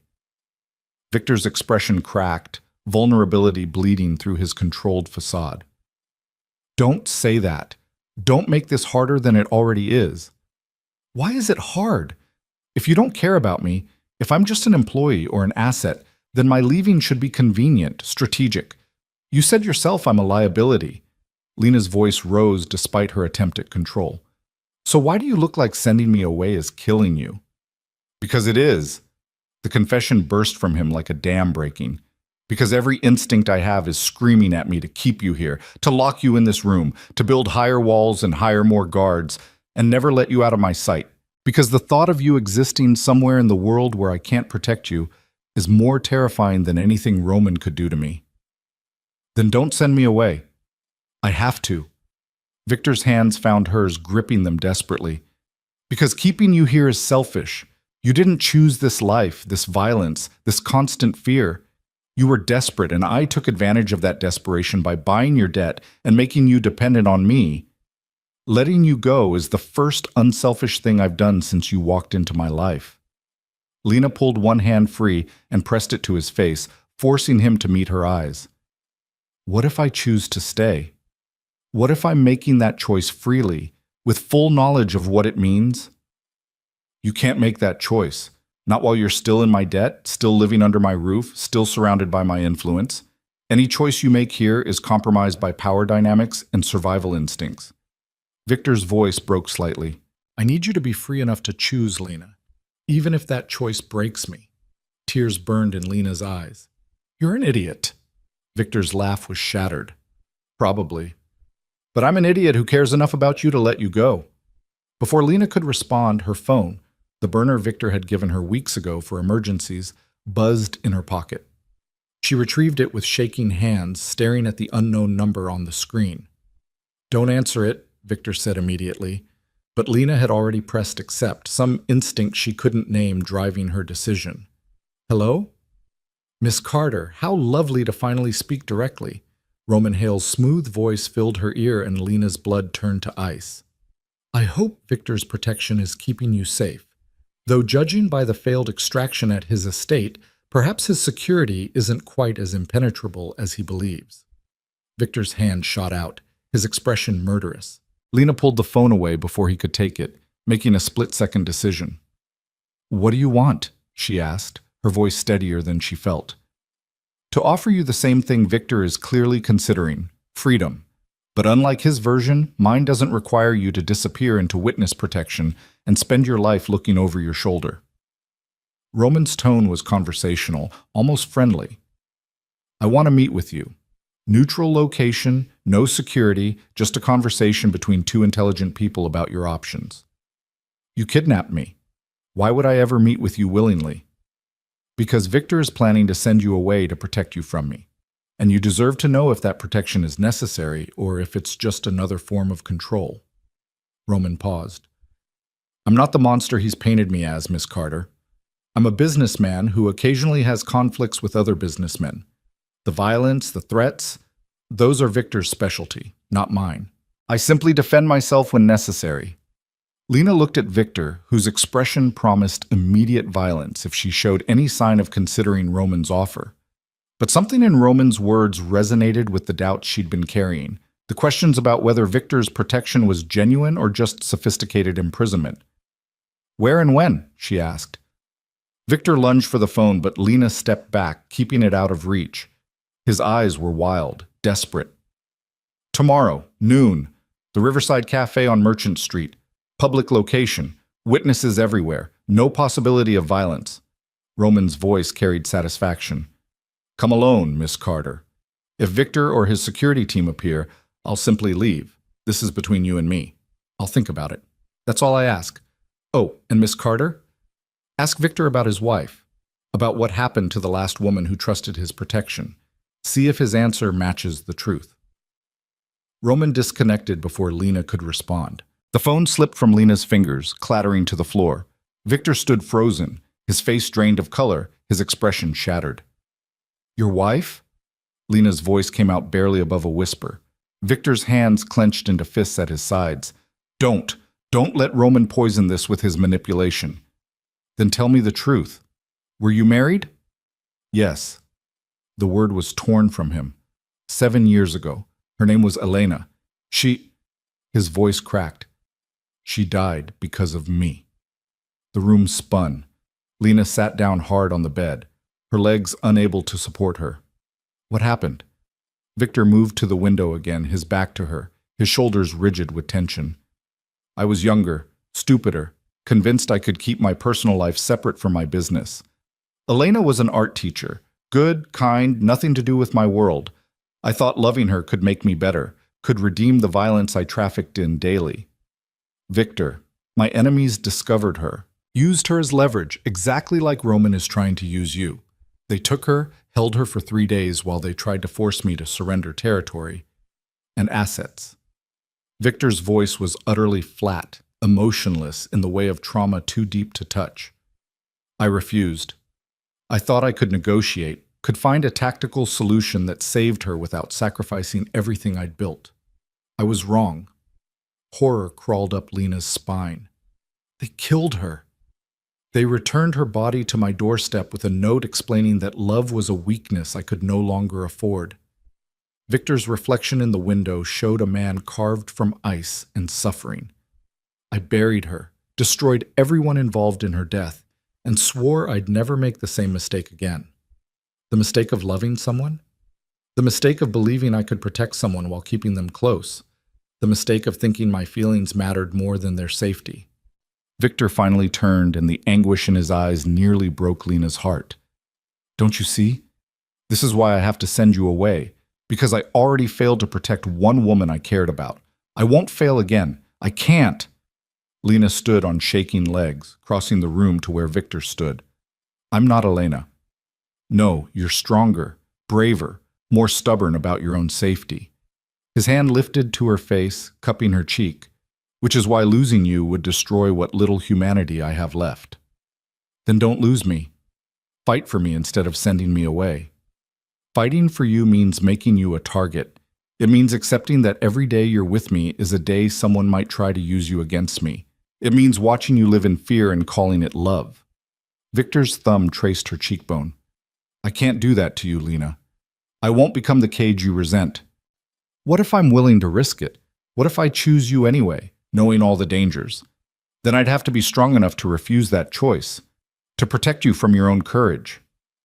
Victor leaned down, pressing his forehead to hers. The car leaves at dawn. Marcus will escort you. I won't be there because if I see you leave, I'll change my mind. And changing my mind gets you killed. Lena's tears finally spilled over. I hate you for this. Good. Hate is safer than love. Victor kissed her forehead, the gesture achingly tender. Goodbye, Lena. Be safe. Be happy. Be free. He pulled away and walked to the door, his movements mechanical, controlled. Victor, wait. Lena's voice stopped him. What if I meet with Roman first? What if I hear what he has to say? Victor's hand froze on the door handle. Absolutely not. That's exactly what he wants, to get you alone, to manipulate you, to take you or kill you without witnesses. You said yourself that the Riverside Cafe is public. Witnesses everywhere. He can't do anything there without exposing himself. Lena moved closer, her mind racing. What if this is the way to end it? I meet with him, I hear his offer, and I choose to leave anyway. Then he has no leverage, no reason to pursue me. It ends without more violence. Or he kills you in broad daylight and disappears before anyone can stop him. Roman is capable of anything, Lena. Don't underestimate him because he speaks politely. I'm not underestimating him. I'm trusting that he's rational enough to know that murdering me publicly would bring consequences even he can't escape. Lena grabbed Victor's arm, forcing him to face her. Let me do this. Let me make one choice about my own fate before you ship me off to a new life I didn't ask for. Victor stared at her, war raging behind his eyes. If anything happens to you, then you were right, and I was stupid. But at least it will have been my choice. Lena's grip tightened. I'm so tired of being protected, Victor. Just this once, let me protect myself. The internal battle played across Victor's features, fear against respect, control against trust. Finally, something in him surrendered. I'll have security watching from a distance. Any sign of danger, they extract you immediately. His voice was hoarse. And if Roman touches you, if he so much as makes you uncomfortable, I'll burn his entire empire to ash. Deal. Lena stood on her toes, pressing a quick kiss to his cheek before she could lose her nerve. Thank you for trusting me. I'm not trusting you. I'm respecting your right to make catastrophically stupid decisions. But his hand came up to hold hers against his face. Promise me you'll be careful. I promise. Victor left then, before either of them could change their minds. Lena stood alone in the secure room, her heart hammering, her mind reeling from everything she'd learned. Victor had loved before, had lost someone to the same violence now threatening Lena. And despite that trauma, despite every logical reason to remain emotionally distant, he was starting to care about her. The question was whether that caring was enough reason to stay, or the best reason to run. Sleep came in fragments that night, punctuated by nightmares of Victor's dead wife and Roman's cold smile. When dawn arrived with its usual knock from Mrs. Chen, Lena was already awake, already dressed, already committed to a decision that felt either incredibly brave or monumentally stupid. Mr. Kane said you're leaving this morning, Mrs. Chen said, her expression troubled. I'm sorry to see you go, Miss Carter. You brought something to this house that's been missing for years. What's that? Hope. The possibility that maybe the life Mr. Kane has built doesn't have to be the only life he's capable of living. Mrs. Chen pressed a small envelope into Lena's hands. This is from me. Open it when you're safely away. Lena pocketed the envelope without looking, her throat too tight for words. Thank you for everything. Marcus was waiting by the car, his expression professionally neutral. Miss Carter. Ready? Almost. Lena turned back to the mansion, memorizing its lines, its windows, the way morning light turned the stone to gold. Somewhere inside, Victor was avoiding this goodbye, unable to watch her leave. Lena understood. She wasn't sure she could watch herself leave either. Actually, Marcus, change of plans. I need you to take me to Riverside Cafe. Merchant Street. We're meeting someone at noon. Marcus's expression shifted to alarm. Mr. Kane specifically instructed, I know what he instructed. I'm changing the plan. Lena met his eyes steadily. You can either drive me there or I can take a cab. Your choice. Marcus studied her for a long moment, then sighed. He's going to kill me for this. Probably, but he'll thank you later. Lena climbed into the car. Let's go. The drive to Riverside Cafe took 30 minutes through morning traffic. Lena used the time to prepare herself mentally, running through possible scenarios, rehearsing responses to manipulation tactics Roman might employ. Marcus made several calls, presumably alerting Victor to the change in plans and arranging covert security. By the time they arrived, Lena's hands had stopped shaking. She'd made her choice. Now she had to live with the consequences. The cafe was exactly as Roman had described. Public, busy, filled with the kind of witnesses that made violence impractical. Lena spotted him immediately at a corner table, coffee already ordered, his posture relaxed and confident. Marcus gripped her arm before she could exit the car. I'll be watching. Any signal at all, any discomfort, and we're extracting you. Understood. Lena squeezed his hand once, then stepped out into morning sunshine. Roman stood as she approached, his smile warm and seemingly genuine. Miss Carter, thank you for coming. I wasn't certain you would. I almost didn't. Lena sat across from him, accepting the coffee he'd ordered for her without asking. You have 20 minutes to say whatever you think will convince me you're not the monster Victor describes. Then I'm leaving. Roman's laugh was easy, charming. Direct. I appreciate that. Victor always did surround himself with interesting people. He leaned back, studying her with eyes that missed nothing. Tell me, what has he told you about me? That you're dangerous, that you use people as leverage, that you'd kill me without hesitation if it served your purposes. Lena met his gaze without flinching. Are any of those things untrue? Dangerous? Absolutely. Using leverage? Sometimes. Would I kill you? Not unless you became a genuine threat, which seems unlikely. Roman sipped his coffee. But here's what Victor won't tell you. Everything he accuses me of, he's guilty of himself. The violence, the manipulation, the casual destruction of anyone who gets in his way. The only difference is that Victor has convinced himself his brutality is justified by some moral code he's invented. And you haven't? I'm honest about what I am. I don't pretend my actions are noble or my violence is somehow redemptive. I'm a criminal who builds power through whatever means necessary. Victor is a criminal who lies to himself about being better than what he does. Roman set down his cup. Which version is more dangerous, Miss Carter? The monster who knows he's a monster, or the monster who believes he's a hero? The question struck deeper than Lena wanted to admit. Why did you want to meet with me? Because I'm offering you something Victor never will. Honesty about your value and your choices. Roman leaned forward, his intensity focused entirely on her. Victor bought your debt? Yes, but he didn't do it to save you from dangerous creditors. He did it because he wanted control over you.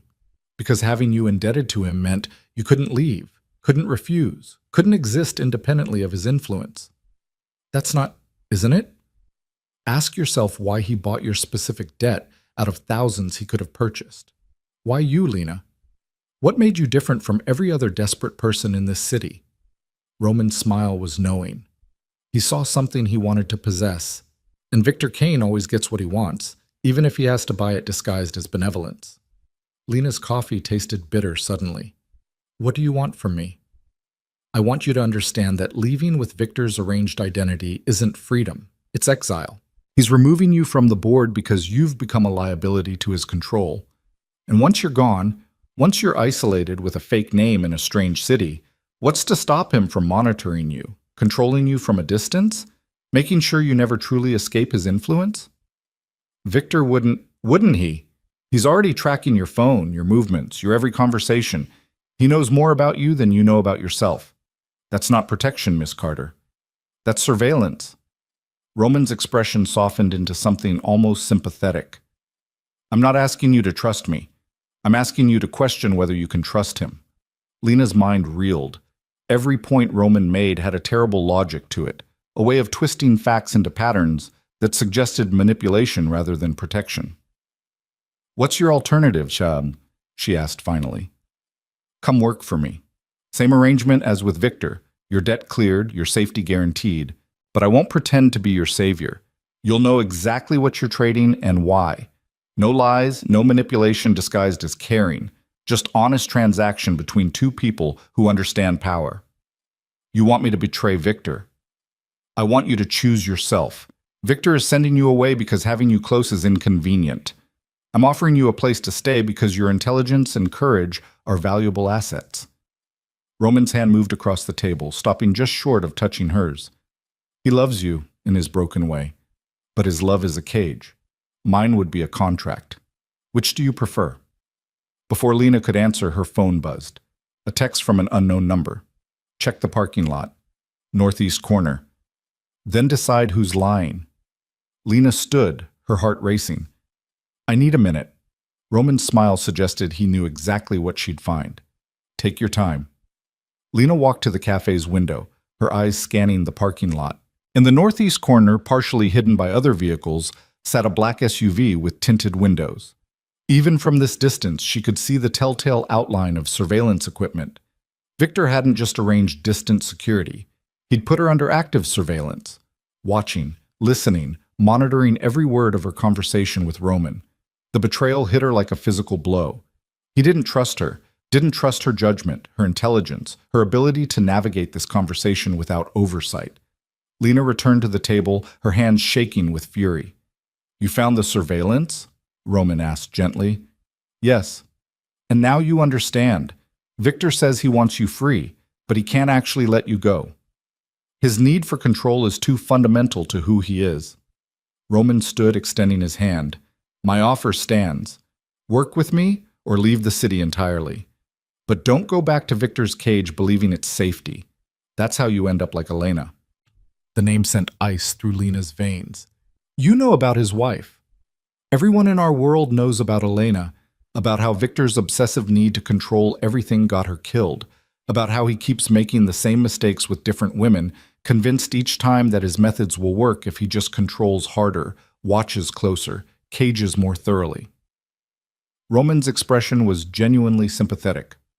Don't become his next tragedy, Lena. You deserve better. Lena took his card, though her hand trembled holding it. I need time to think. Of course. You have 48 hours. After that, Victor will have you on a plane to somewhere you can't return from. Roman nodded toward the parking lot. And Miss Carter? When you confront him about the surveillance, watch how he justifies it. Listen to whether he apologizes or explains. That will tell you everything you need to know about whether his love is genuine or just sophisticated control. He left cash for the coffee and departed, leaving Lena alone at the table with her shattered illusions and growing doubts. Marcus appeared within seconds. Miss Carter, we need to leave. Now. Did Victor listen to everything? Lena's voice was cold. Marcus's expression confirmed it. He was protecting you. He was spying on me. Lena stood, her fury crystallizing into something sharp and dangerous. Take me back to the estate. I need to speak with Victor privately, now. The drive back was silent, Marcus wisely saying nothing while Lena's anger built like storm pressure. By the time they arrived, she was incandescent with rage. Victor waited in the foyer, his expression guarded. Lena, did you have surveillance on me? She demanded. Yes or no? His jaw tightened. Yes. Even after you said you trusted me, even after you claimed to respect my right to make my own choices. I trusted you. I didn't trust Roman not to take advantage of any opening. Victor moved toward her, but Lena stepped back. I needed to know you were safe. You needed to maintain control. Lena's voice echoed in the vast space. Roman was right about you. You can't actually let go. You can't actually trust anyone to exist independently of your management. Roman is a liar who manipulates people by telling partial truths. Then which part was the lie? Lena interrupted. The part where you bought my debt to control me? The part where you're sending me away because I'm inconvenient? The part where your need for control got your wife killed? She saw him flinch at the last part, but her anger pushed past compassion. Tell me which part was false, Victor, because right now all of it sounds true. I bought your debt to save your life. I'm sending you away to protect you. And Elena died because I didn't control enough, because I was naive enough to think love conquered strategy. Victor's voice rose to match hers. I'm not going to apologize for doing everything in my power to ensure you don't end up dead because of me. Then you're going to end up alone. Lena's tears finally spilled over, because no one can love you through this much control. No one can breathe in a cage this small, even if the bars are made of good intentions. Victor stared at her, something breaking behind his eyes. Then tell me what you want, Lena. Tell me how to keep you safe without losing you, because I don't know how to do both. The raw vulnerability in his voice cracked through Lena's anger. She saw past the control to the fear driving it, a man so traumatized by loss that he'd turned protection into suffocation without realizing what he'd become. I want you to trust me, she said quietly. Not trust that I'll be safe. Not trust that I'll make smart choices. Just trust that whatever happens, we face it together instead of you making all the decisions alone. And if trusting you gets you killed, then that's my choice to make. Lena closed the distance between them, placing her hand on his chest, where she could feel his heart hammering. I'd rather die free beside you than live safely alone. But you have to actually let me choose. Victor's hand covered hers, pressing it against his heart. I don't know if I'm capable of that. Then learn, or let me go for real this time, not to witness protection or a new identity. Just let me go and accept that some people aren't meant to be saved by you. They stood in the vast foyer, the space between them charged with everything unsaid, fear and love, and the terrible weight of choices that had no right answers. Finally, Victor spoke, his voice barely audible. What did Roman offer you? A job. My debt cleared. Honest transaction without pretending to be salvation. Are you going to take it? Lena looked up at him, seeing past the control to the man underneath. Broken, trying, terrified of failing again.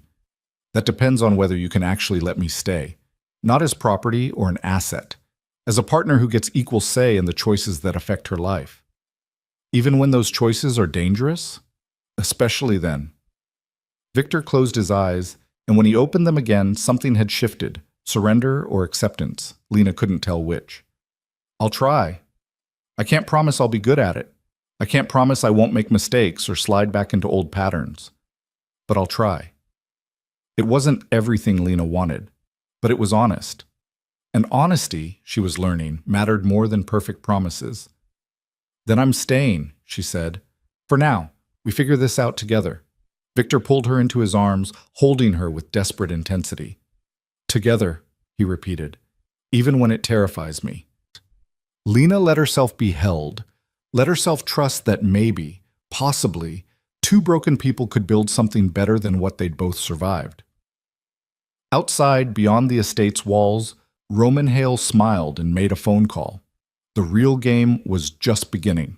The days following Lena's decision to stay felt like living in the eye of a hurricane, deceptive calm masking the violence circling just beyond sight.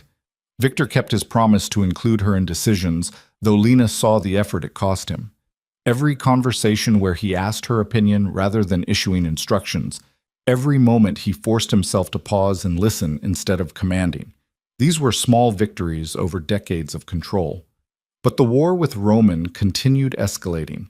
Reports filtered through Marcus and Victor's security team, Roman's people probing the estate's defenses, asking questions about Lena in places she'd never been, building some strategy whose shape remained unclear.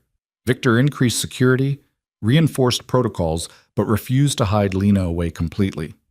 If we lock you in a vault, Roman wins without firing a shot, Victor explained one evening as they reviewed security footage in his office. He'll have proven that his presence in our lives dictates our choices. That's the real victory he's seeking, not your death, but proof that he controls my fear. Lena studied the monitors showing various angles of the estate, the city beyond, locations she didn't recognize. What's his endgame? What does he actually want? Territory, power, the satisfaction of defeating me publicly enough that other rivals see an opening. Victor's finger traced patterns on the desk's surface, restless energy seeking outlet. But more than that, he wants me broken. Losing Elena nearly destroyed me. Losing you would finish what her death started. Roman knows that. He's patient enough to wait for the perfect moment to strike. So we don't give him that moment. Lena's hand covered Victor's, stilling his restless movement. We end this before he gets the chance. Victor's gray eyes met hers. Ending it means killing him. You understand that? There's no negotiation, no compromise.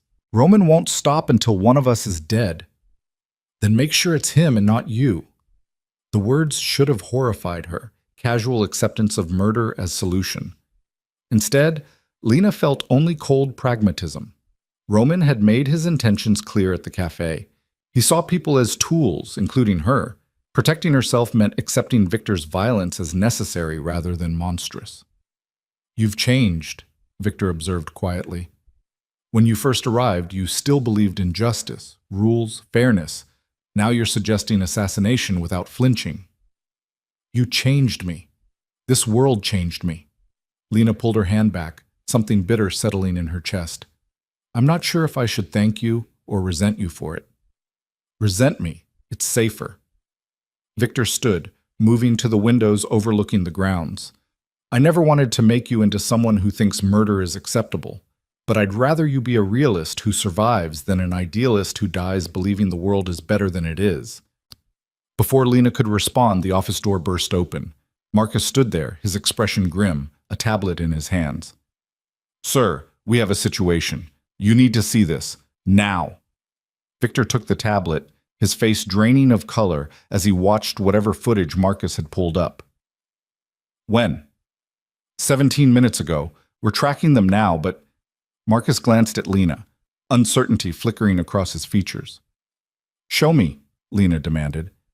Victor hesitated, then turned the tablet toward her. The footage showed a small apartment Lena didn't recognize at first. Then she saw the photographs on the wall, pictures of her mother, images from Lena's childhood, a life she'd thought she'd left behind. Her old apartment, the one she'd abandoned when the debts became too crushing. And in the center of the living room, Roman Hale sat casually on her worn couch, smiling directly at the hidden camera he'd obviously known was there. He's sending a message, Victor said, his voice tight with controlled fury.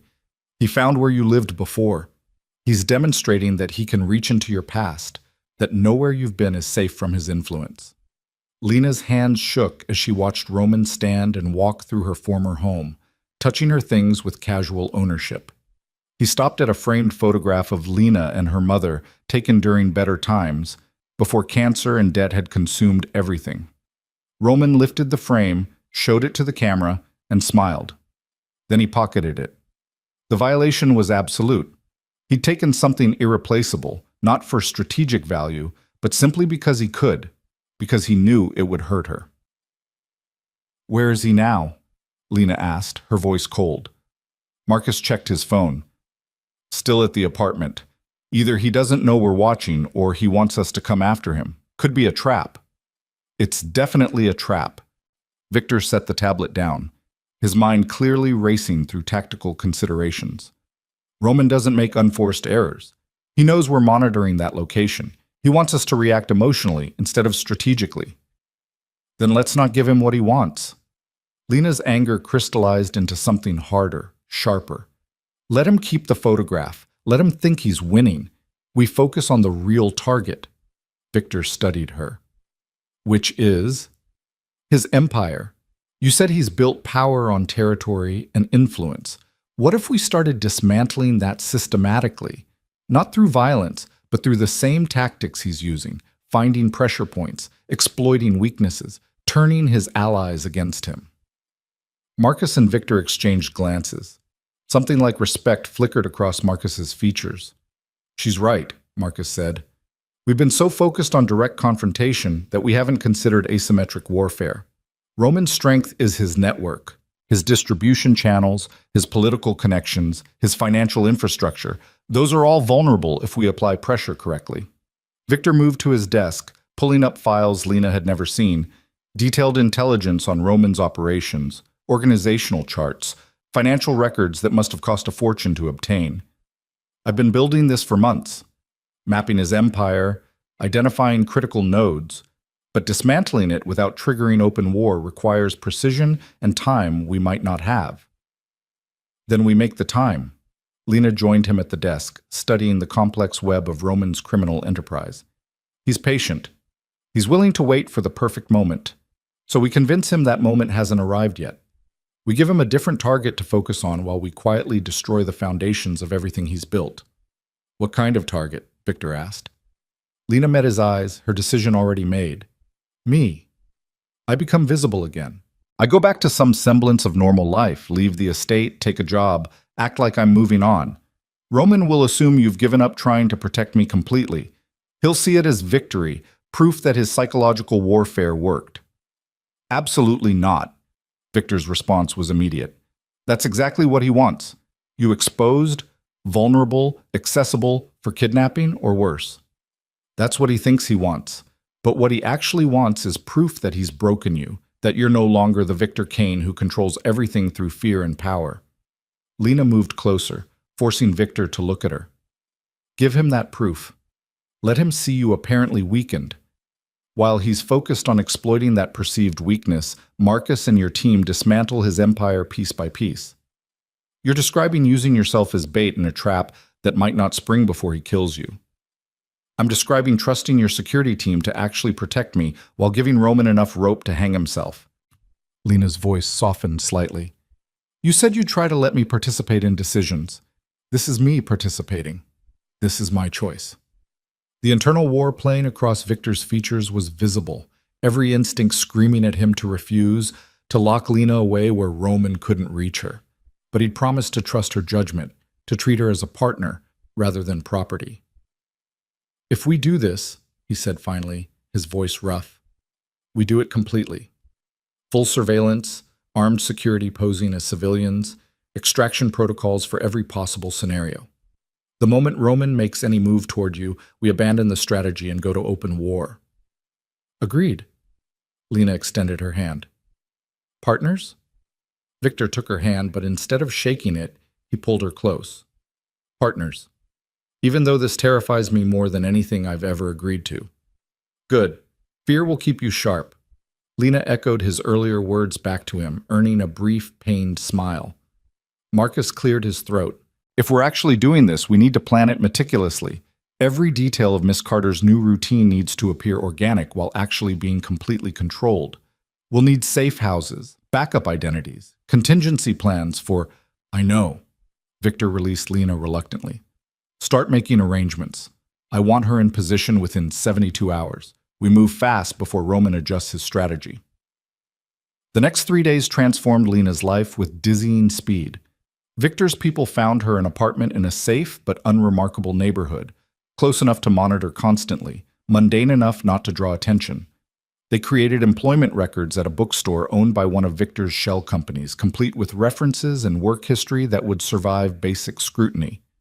Mrs. Chen helped Lena pack with visible reluctance. "I don't like this plan, Miss Carter. Too many variables, too many things that could go catastrophically wrong."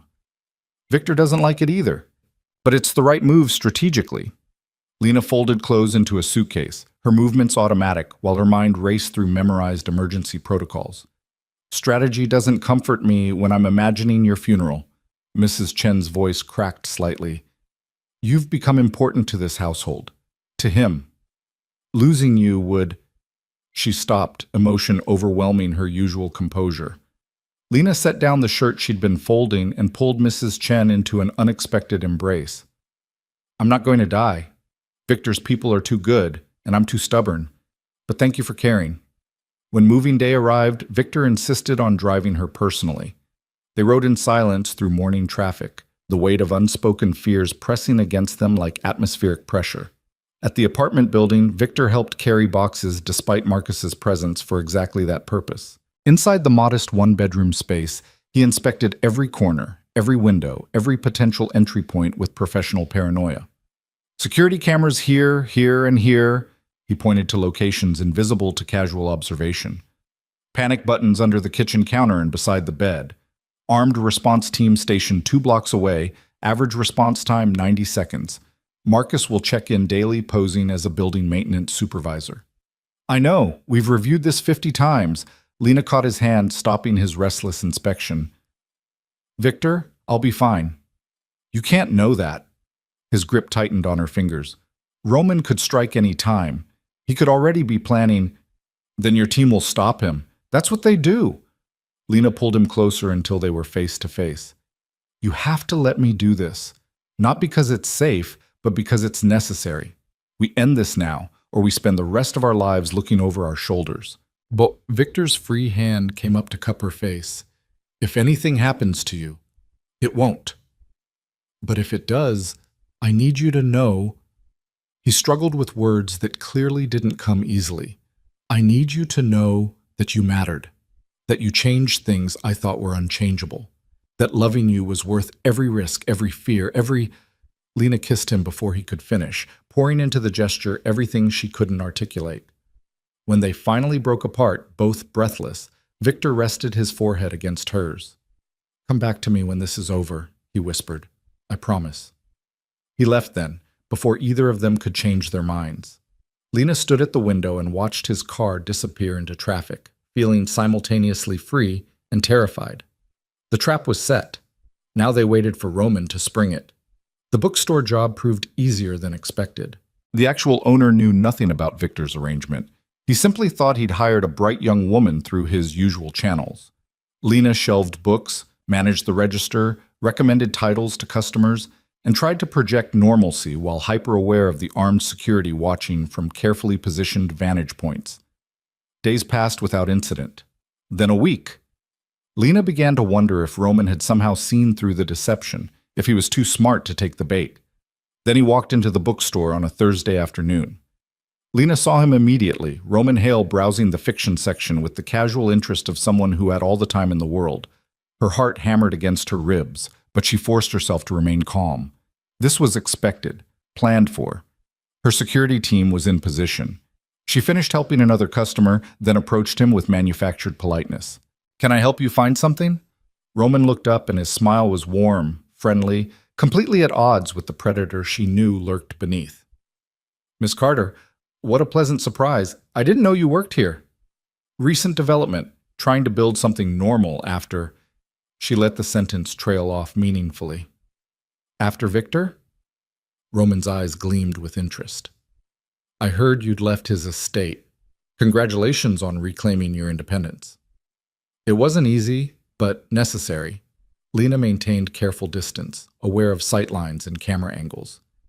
Did you actually need help finding a book, or is this a social call? Both, perhaps. I'm looking for a first edition Hemingway, but I'm also curious about how you're adjusting to life beyond golden cages. Roman moved slightly closer, and Lena felt her security team's attention sharpen. Are you genuinely free, Miss Carter? Or just in a larger cage with invisible bars? I'm as free as anyone can be in this city. Which is to say, complicated. Lena gestured toward the rare books section. The Hemingway is this way. She led him through the store, hyper-aware of every customer, every potential threat.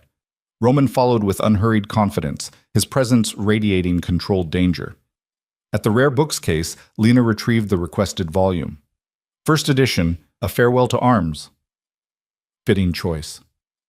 I appreciate stories about doomed love and inevitable tragedy. Roman accepted the book, his fingers brushing hers deliberately.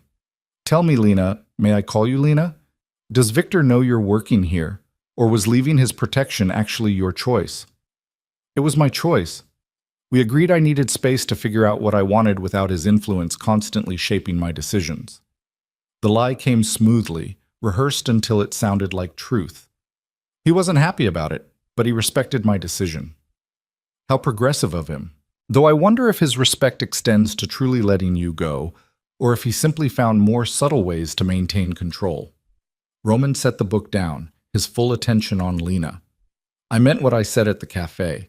My offer still stands. If you ever want genuine freedom, not the illusion of it, call me. He produced a card, different from the one he'd given her before.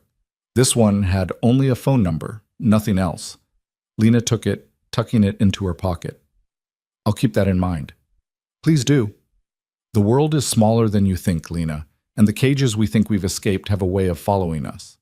Roman collected his book, moved to pay at the register. It was lovely seeing you. I hope we cross paths again soon. After he left, Lena's hands shook so badly she had to grip the counter to steady them. Marcus appeared moments later, posing as a customer, his expression grim. He's testing you, seeing if you'll maintain the story, if you'll crack under direct pressure. Marcus pretended to browse while speaking quietly.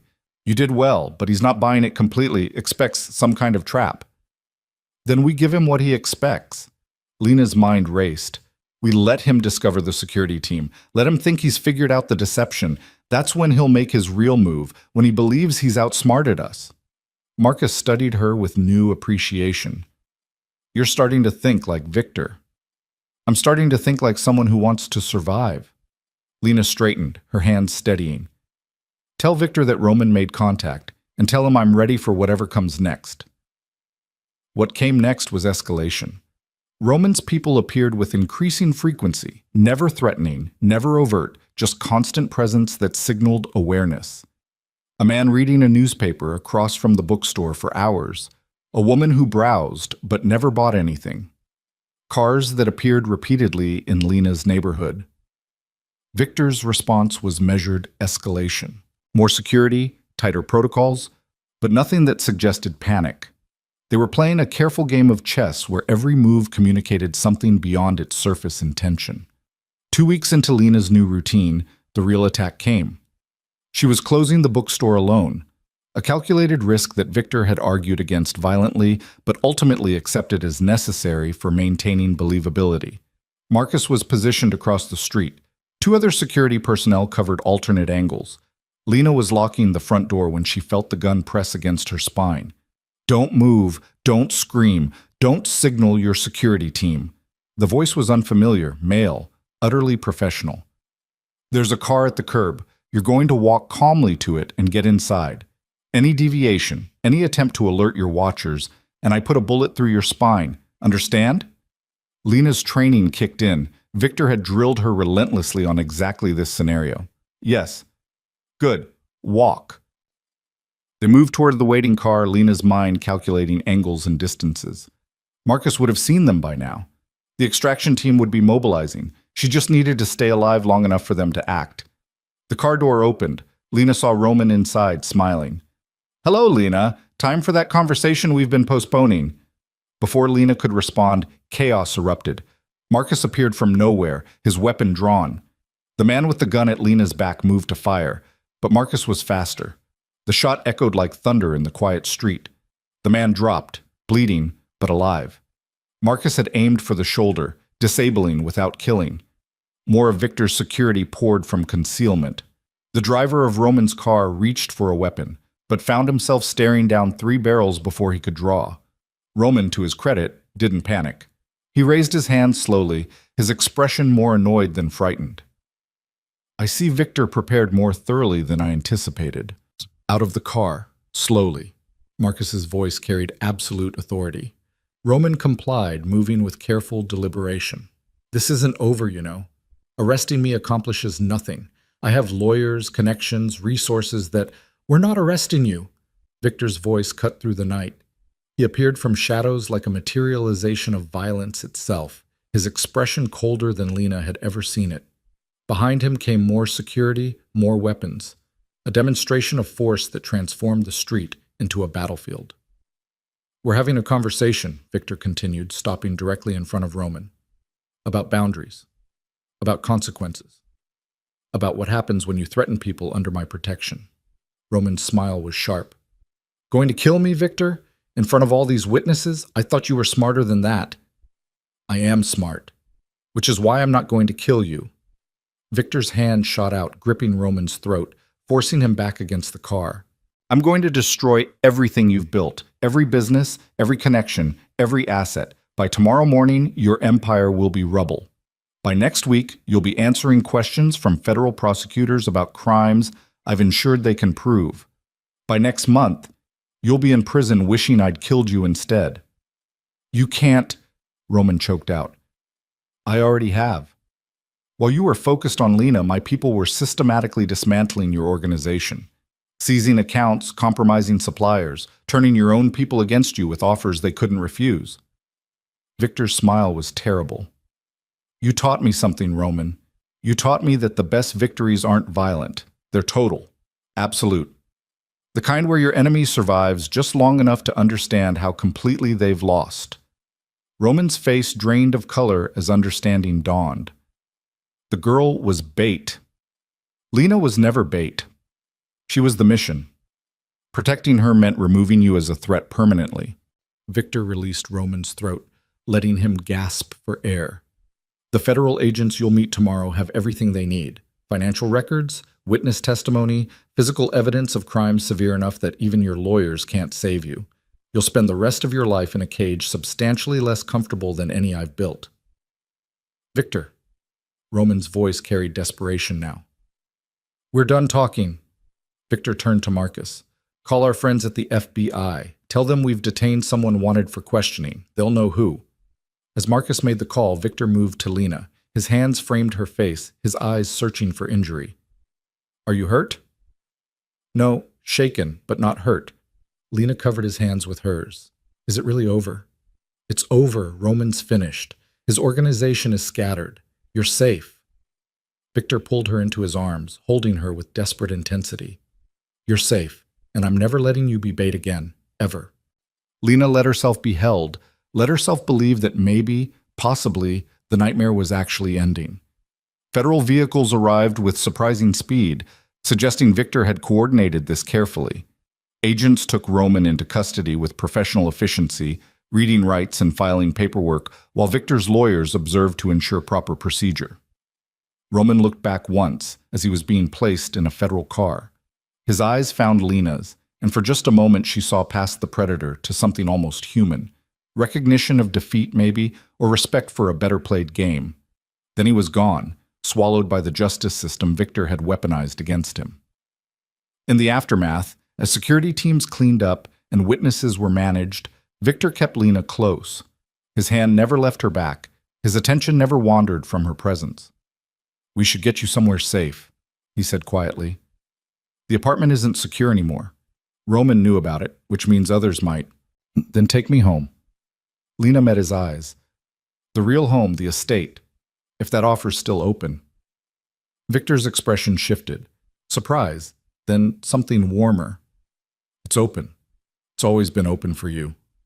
They drove through darkness toward the estate, leaving behind the bookstore and the apartment and the life Lena had temporarily inhabited.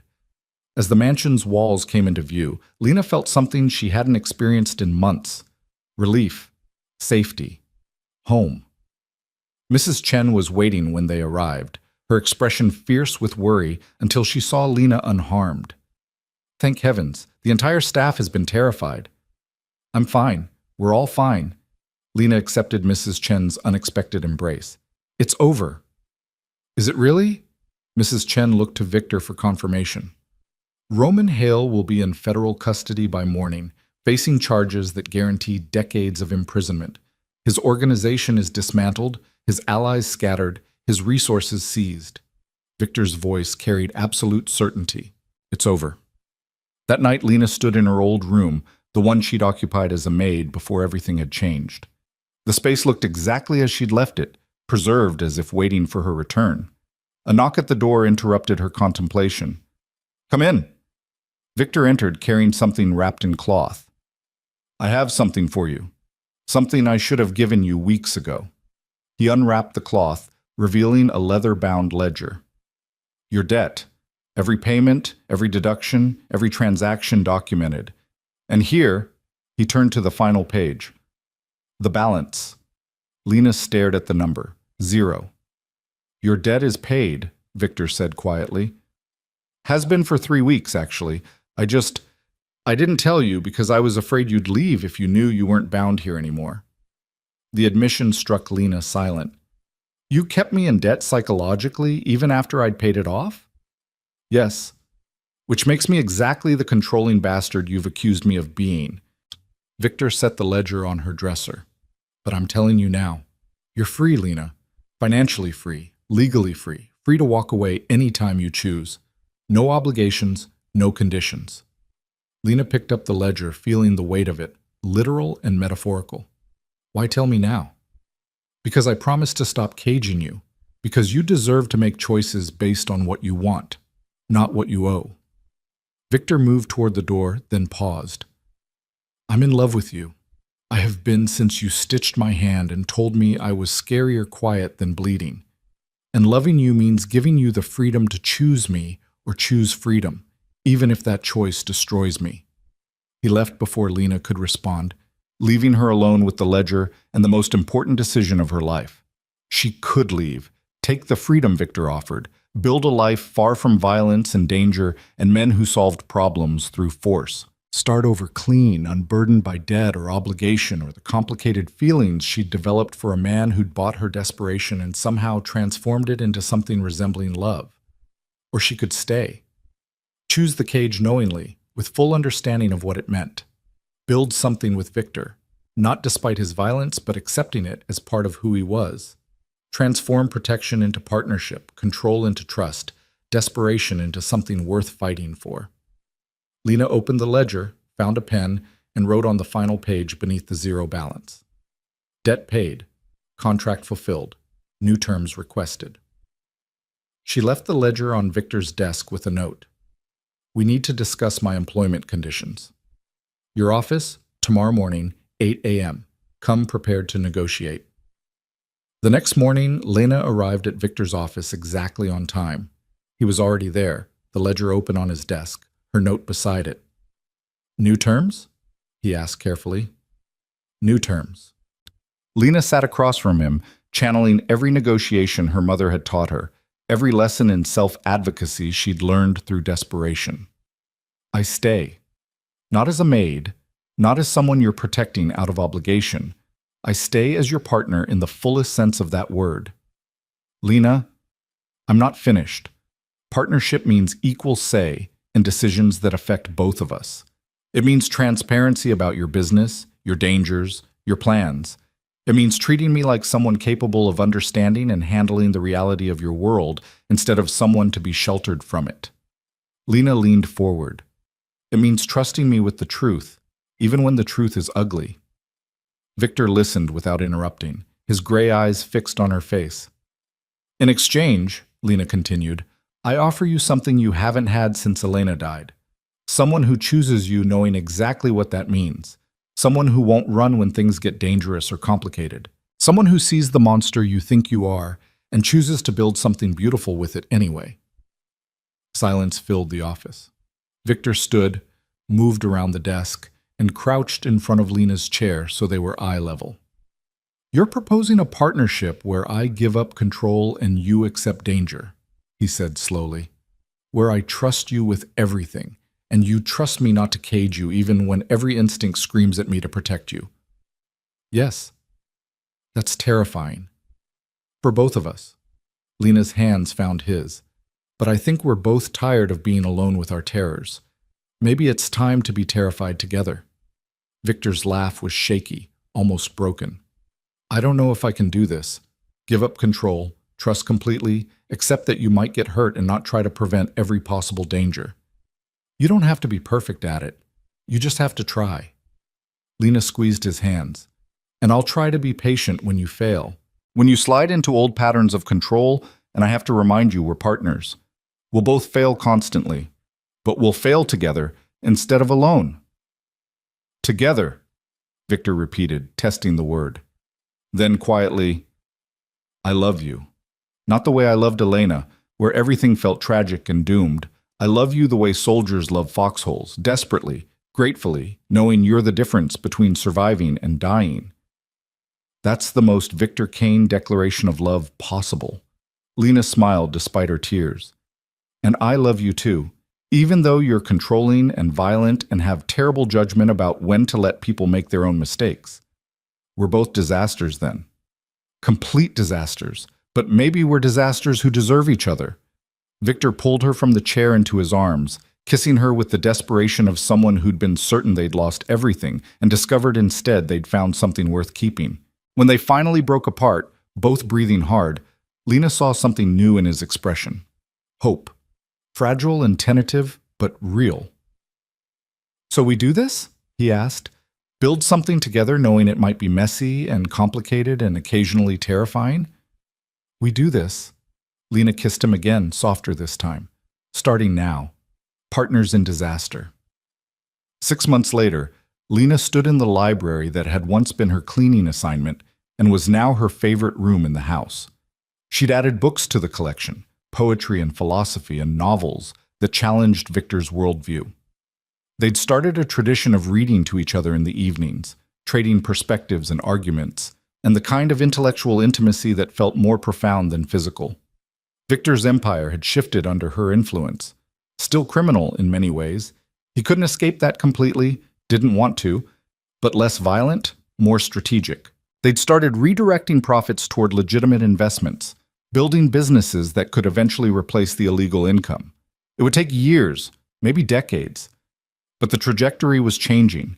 Lena had found her own role, using her education and natural intelligence to manage the legitimate businesses, to interface with lawyers and accountants and city officials in ways Victor's reputation prevented. She was becoming powerful in her own right, not as Victor's decoration or possession, but as a force that shaped their shared empire. They fought frequently. Lena's desire for transparency clashed with Victor's instinct for secrecy. Victor's protective impulses warred with his promises to treat Lena as an equal. But they'd learned to fight productively, to use conflict as negotiation rather than warfare.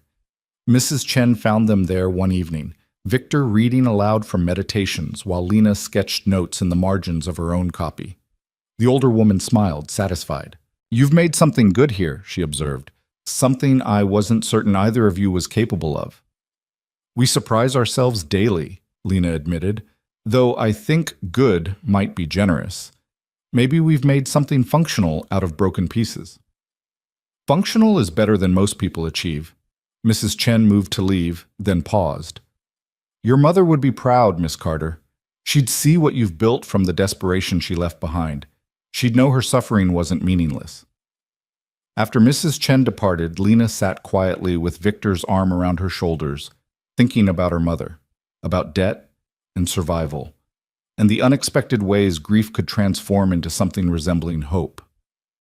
"Do you think we're fooling ourselves?" she asked Victor, "believing we've built something sustainable out of violence and control and desperation?" "Probably." Victor's hand found hers, lacing their fingers together. "But if we are, at least we're fooling ourselves together. That has to count for something. It counts for everything."